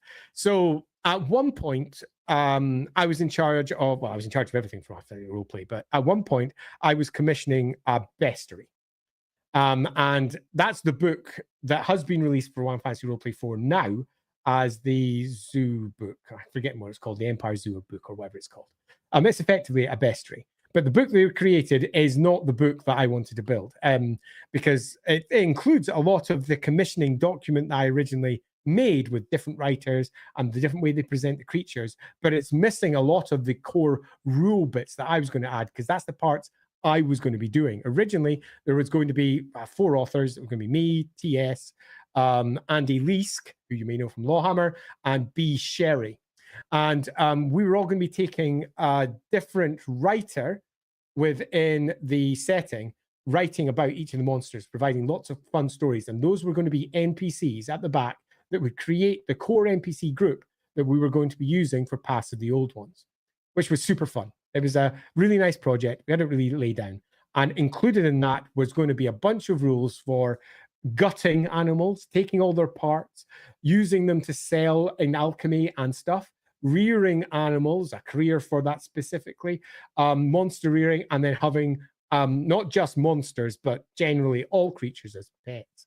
And I never got to do that. It's one of the reasons why the second that I resigned and I was no longer doing it, I was like, well, that's never going to happen. I'm going to make a bunch of pet rules for fun while I basically deal with the fact that I'm no longer the producer for Warhammer Fantasy Roleplay, and I'm sad because I didn't want to resign, but I had to given the circumstances I was in. So I resigned, and I wrote up in the LAWhammer blog a bunch of rules for dogs and cats and similar. And in there, I created for each one of them basically a career for raising a monster mount. And that's exactly how I would handle it. I would go with a general rule, one for pets and one for monsters, because they're very different in terms of how they work. And possibly the pet can move into monster if we're moving from small creature growing into large. So effectively, there'd be two careers, one you can move from and into. And yeah, I just have a career for it. It's as simple as that. So what's the next step? It's dealing with, as is the case with all pets, a young animal that is difficult to control and training. So you're going to need to have the correct training skills to train it, which means you're almost certainly going to require someone else who has already done this to help you. Without it, you're going to lose fingers because a hippogriff is going to eat you. And if you don't know how to deal with it, you're just going to have to cage it up to ensure that it doesn't eat you. That being the case, it's going to be tough. It's going to be a hard ask. I would almost certainly be looking for someone to help train it and train you to train it, and then later on turn into the next steps, which is potentially even riding the thing, which is super, super cool. We have a version of that in LAWhammer where we have both pets, for example, the rather infamous Meat Pie, who's the small but vicious dog in our game, ranging up over to Drago, who is a baby basilisk in our game, who is indeed being raised. If you haven't watched our game, we have all manner of craziness in it, including a baby basilisk, which is super fun. Hopefully that helps a little bit. Servile! Hey, Servile. Thank you very much for the cheer. Merry Tribute Day, Andy. Thank you very much. Also, a happy birthday, and I shall take it. Glory to you and your house. Thank you. Question: is there anything from Wartime that you wish was expanded upon in Warhammer, like the Sisters of Sigmar, the faction? So I actually already did this to a degree, in that I took the Sisters of Sigmar idea from Murtime that had been created by Thomas, as I recall, and I moved that into the Tome of Salvation, where we had the Sisters of Faith and Charity over there, which were also pinging off of an idea that we presented in the Blood on the Reich book, where we had the concept art for the old online game Warhammer being used to show the different Sisters of Sigmar and how they work. So to a degree, I've already done this. So would I like to see more Sisters of Sigmar? Don't need to. I've already done that. And there's Sisters of Sigmar all over the Cult of Empire. So I don't really feel that there's a need to take anything from that from Wartime and port it over. Is there anything from Wartime beyond that, though, that I wish was expanded upon? And this is going to sound really weak, but yes, fucking Mordheim. Mordheim just has not really been done. And I would really like to have a 25-12, or at least a late endgame version of Mordheim. I'd like to see that place as an actual location to visit. I'd like to see it detailed, but I can see why it doesn't happen. I tried to do this Fantasy Roleplay 4. I got told I couldn't do it because it would require a separate license, because Mordheim is its own license, and because it's its own game. And I said, well, I wouldn't be using Mordheim because that was 500 years back. So I wouldn't be using that. I'd be just using the location, which is part of the Warhammer world. And that turned into a conversation. So I was like, okay, fair enough. I won't put that in my slate of books. I'll do something else. But I had, by that point, because we were discussing, I'd already built an adventure which took place at 3 separate times, and you played at once with the same group doing 3 separate things. So one group taking place just before Mordheim, one taking place in Mordheim after the strike. So one was leading up to the strike of the Hammer, of Sigmar. One was during Mordheim at its peak, and the other one was in the future. And each one of them, the choices made, making repercussions to each of the groups wherever they were, leading to the final story, which of course revolved around the Dark Master. So yeah, lots of fun in that one. So if I was to bring one thing over Servile, it would be Mordheim itself. Awesome Sauce Lionsaurus. I added a sauce in there. I'm not entirely sure. It just made me smile. Awesome Lionsaurus says, will we be seeing another total... So will we be jumping back into Warhammer Total War co-op campaign with you and Sotek? It's not really something you want to do. I really enjoyed it. I mean, it just doesn't happen because the Wednesdays didn't happen, and we had other stuff to do on Wednesdays. And either I was super ill, and I was super ill, or something popped up on Sotek's side, and it just kept on falling apart. I would really like to do more of it because it's super fun. Indeed, I'd like to just do more of the campaign we're actually doing with Kislev and the Dwarves because it was super cool. I was enjoying that immensely. Yuckster, thank you very much for the super chat. Happy birthday, Andy. Thank you very much. Just started with LAWhammer and the sit down between Gerhard and the Trots. Oh, it's bone chilling. Can't wait to deep dive. Oh, the Trots. So, if you haven't watched, the Trots are one of the main households. They have a prime estate in the Empire, and they have the prime estate of Tame. And the Trots are the ruling family of Tame. In the same way, the Jungfraus used to be the ruling family of Ubersreich, or the Hoswig-Schlestens were the ruling family of the Princedom of Altdorf, or the Principality of Altdorf, depending which version you go with.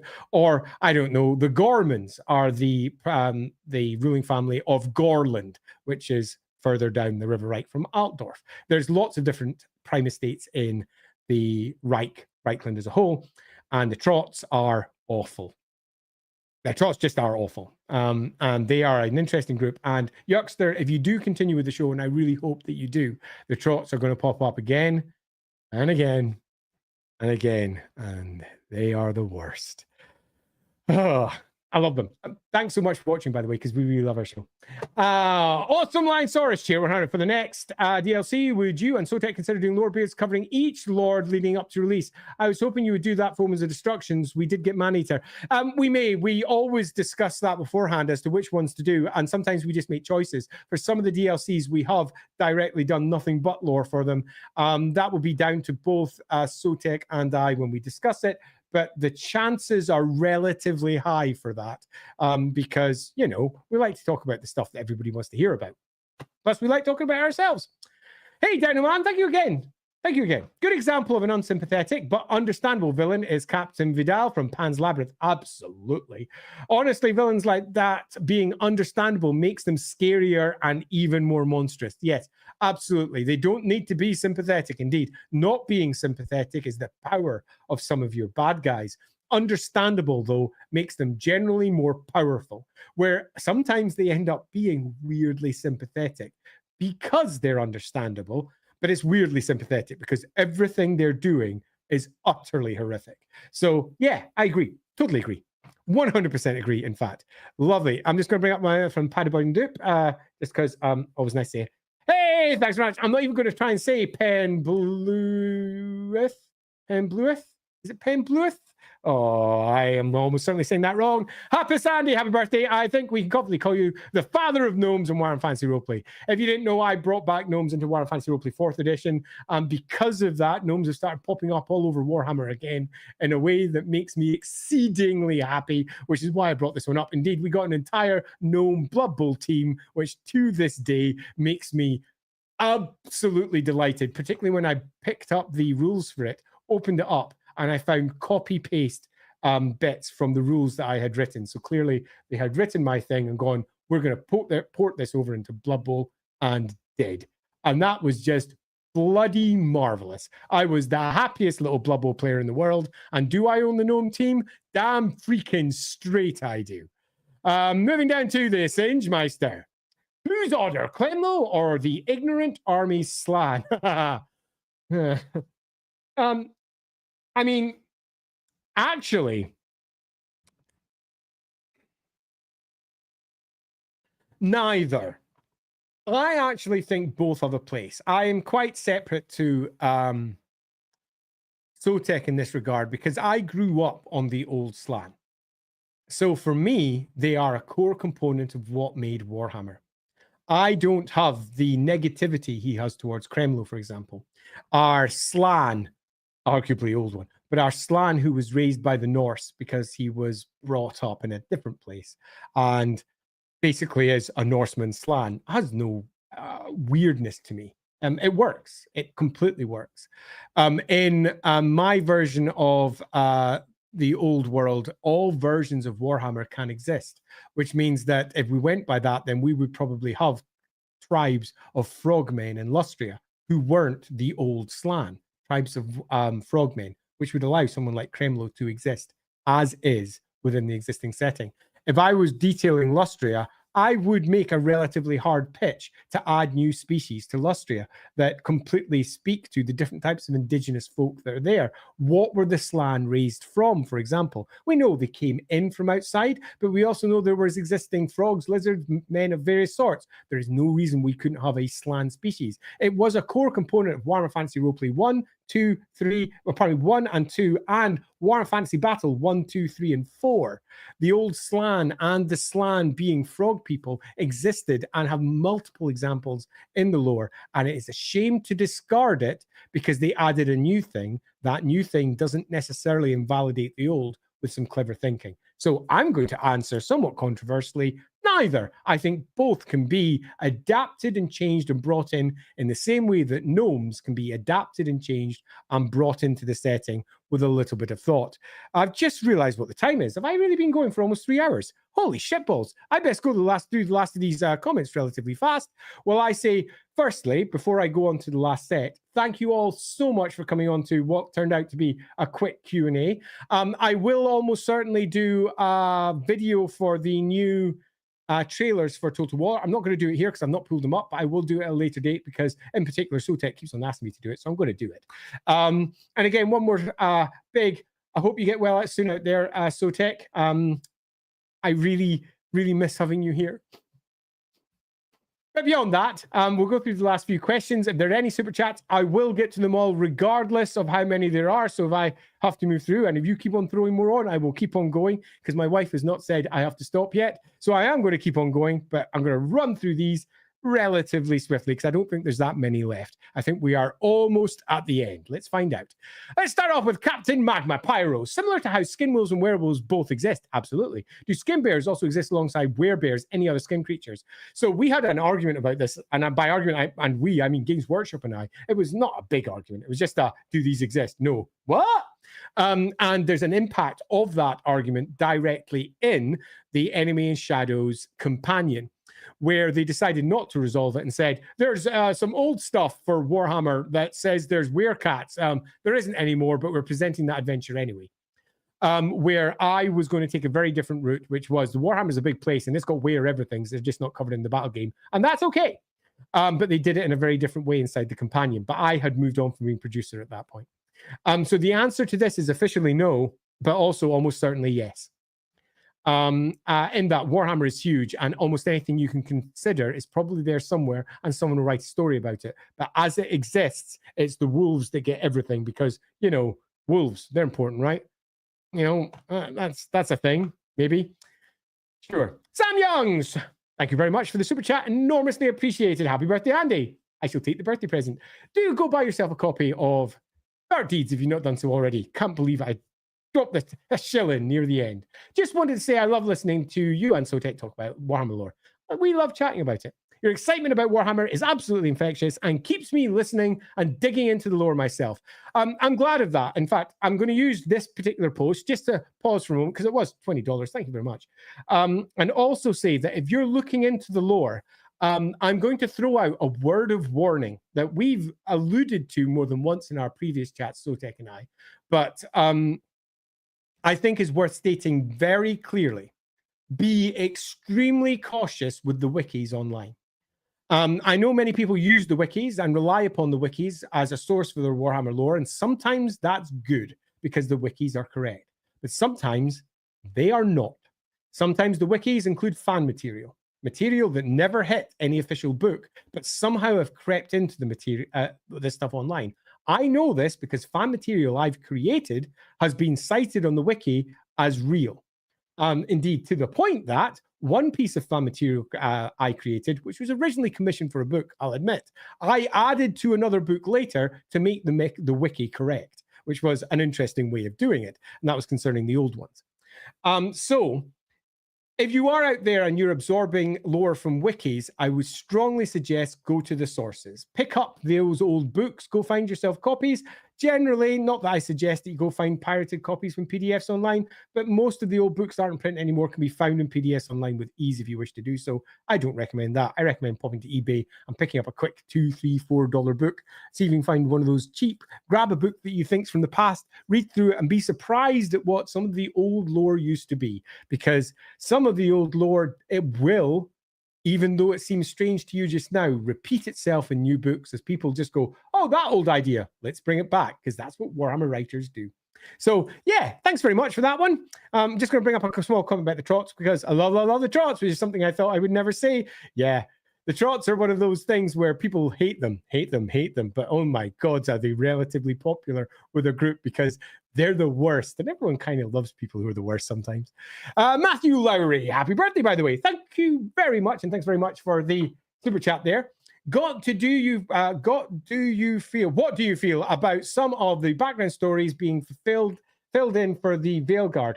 I'm all for extra detail for Veilguard, because Veilguard got precious little. So if you don't know what this is, it's Dragon Age. Veilguard is the new game, and it's controversial for reasons I think it shouldn't be. And the reasons I think it should be controversial as a Dragon Age game, including bits regarding its background and the overall story of the game. I think this is a necessity, because there is a lack of solid background for a ton of stuff inside Veilguard, and it's really nice if they do spend some more time detailing some of that. I, unlike many people, really enjoyed the new game. I thought it did a very good job at nailing parts of its story. Its twists at the end were fully justified, and I thought the different versions of the end were really good. I like the game a lot. I don't think it's the best Dragon Age game. That's a question. But I definitely think it stands in the canon very well. But I do feel there's lots of things it could have done differently. And let's just use the word story as a single example of something that I would be happy to see expanded further. Moving down to Matthew Lowry. I think I've just done Matthew Lowry. So moving down to exaggerated swagger. What caused flagellants to be a thing in the lore? Because flagellants were a thing in real life. They thought it was cool. They copy-pasted and they made it a thing. Flagellants and orders of flagellants in the real world were, and in some places still are, a thing. People who subject themselves to pain in the glory of what they believe is the right thing to... They can do them, right? Warhammer took that, dialed it up to 11. Go check real world histories. Go check flagellants as a general. Flagellation is not a new thing. And that's what caused it to be a thing. They just copy-pasted from the real world, and they made it, if anything, even crazier, with someone with their heads in cages and punishing themselves with a variety of things far beyond hair shirts. It's particularly a thing that runs through a lot of medieval Christianity. And medieval history as a whole is a core source of inspiration for both imagery, iconography, culture, and more for Warhammer. Not the only source, but it is a core source, which is where that comes from. Okay, moving down. Ricky Chapman. Thank you very much, Ricky. Yeah. We almost forgot, Andy. There's a lovely YouTuber named Mickey who does music, including Warhammer Fantasy. He's got a great Amazon film service, does he? There you go. I've never heard of Mickey. I tend to not be a consumer of online stuff very much. I'm more of a consumer of games. So I tend to miss all of the stuff. I watch a lot of TV. I watch a lot of games. I watch a lot of games. I play a lot of games. But I tend not to engage much with online creators, which means I miss out on a shed load of really cool stuff. Indeed, would have missed out on Lore Master of Sotek if he literally hadn't created something that I had made, created a video about something I made. And I went, holy shit, someone's writing about something that I made all of. And I gave him a quick ping saying, hey, I made that. That's awesome.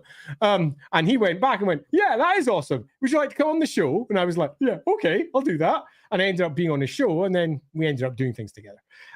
So that's the only way I generally meet people. So if you're out there thinking you'd like to do something with me for one thing or another, that's how you do it. You just randomly contact. And that's apparently how things happen. So, yeah.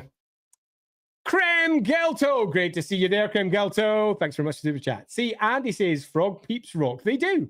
My power grows. They do. I think they rock. They were one of my favorite miniatures back in the past was the old Slan palanquin held by other Slan, with the priest sitting on top of it. I painted that miniature like 3 or 4 times, and it will always be a part of my Warhammer history.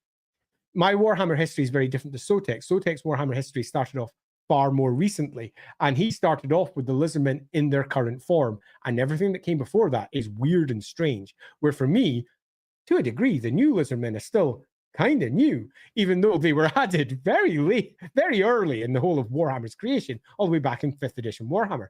So they're not exactly new. They're a good, 25 years old in the creation, but they're not as old as Warhammer. Warhammer as a whole didn't have lizardmen in that base. And strictly speaking, Slann aren't lizardmen because they're not lizards. It's, saying.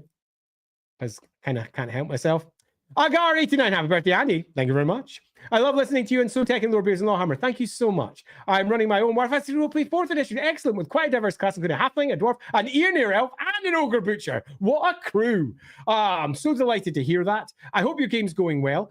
One of the joys of LAWhammer from us creating it was taking 4th edition and just streamlining it down into what works well for a stream game.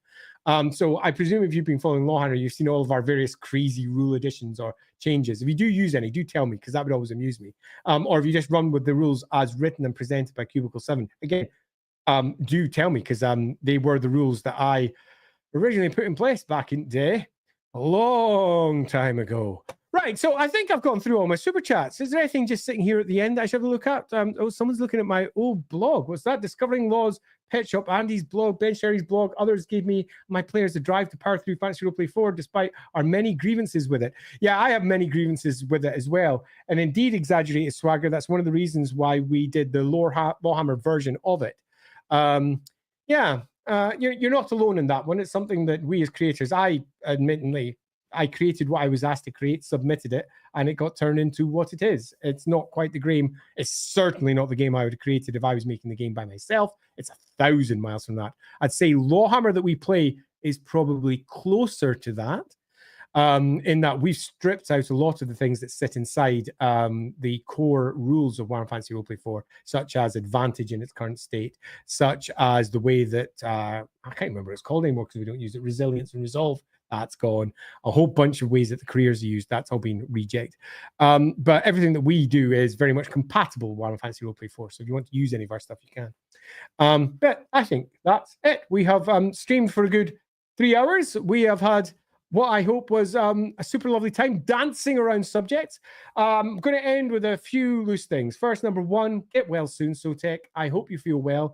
Assuming that SoTech's well, we will be there next Wednesday, where we are going to be doing a tier list for the Mortarks of Nagash. This is going to be super fun.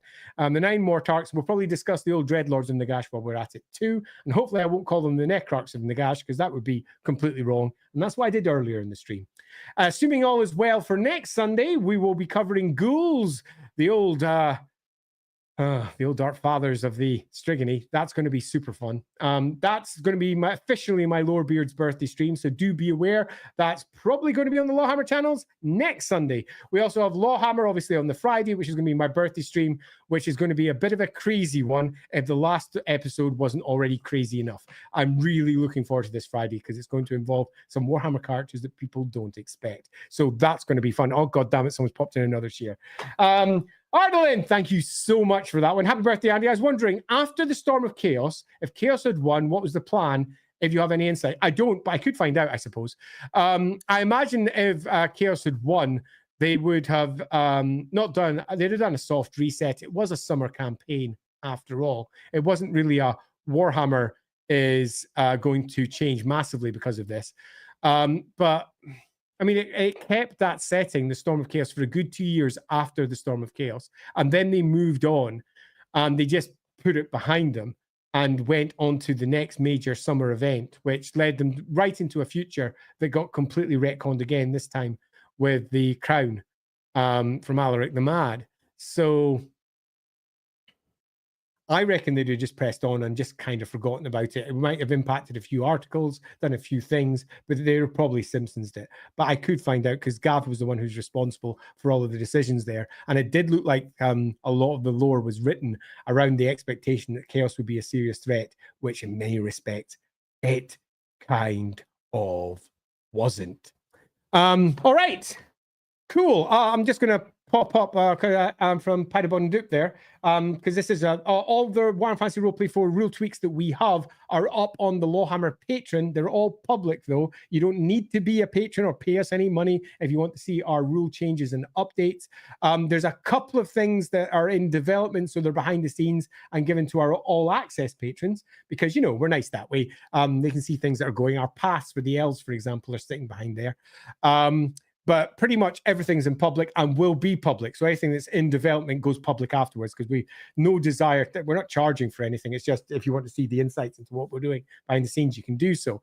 The Patreon is there for people who want to support us doing LAWhammer. It has nothing to do with the stuff that we actually make. It's for those who want to try and give us extra mics or whatever, because by the gods do we need them. Our sound system is constantly failing. So over on LAWhammer Patreon, a link should be very, very easy to find. In fact, if you are watching this on YouTube, which you are, you're going to find that the link is sitting inside the description to the very video you're watching, LAWhammer Patreon there. If you go type in rules or some equivalent, you almost certainly get a screed of posts, some of which cover the core that is useful, some of which don't. But in there somewhere will be how we do Advantage, because we do Advantage completely differently. It's the easiest rule known to man, and a whole variety of other stuff. Oh, phew. I think we're done properly this time. Just make sure there wasn't any other sneaky posts coming in from Twitch, because they don't get highlighted. No, they're not. So that being the case, thank you all very much. That was a super fun stream. I will see you all next time. And if you haven't done already, do pop over to LAWhammer and subscribe. You don't need to give us any money. If you go over to LAWhammer Patreon, you can just subscribe. You'll get all the news about everything that we're doing over on the LAWhammer side. If you do join our Discord if you haven't, and buy Dark Deeds, because everybody should buy Dark Deeds. And with that, I will sign off for the first of my birthday streams. There are going to be more throughout the course of this week, because I've got different streams I do, and we have different birthdays, my birthday to celebrate for each. So beyond that, I will see you all later. Until then, bye-bye.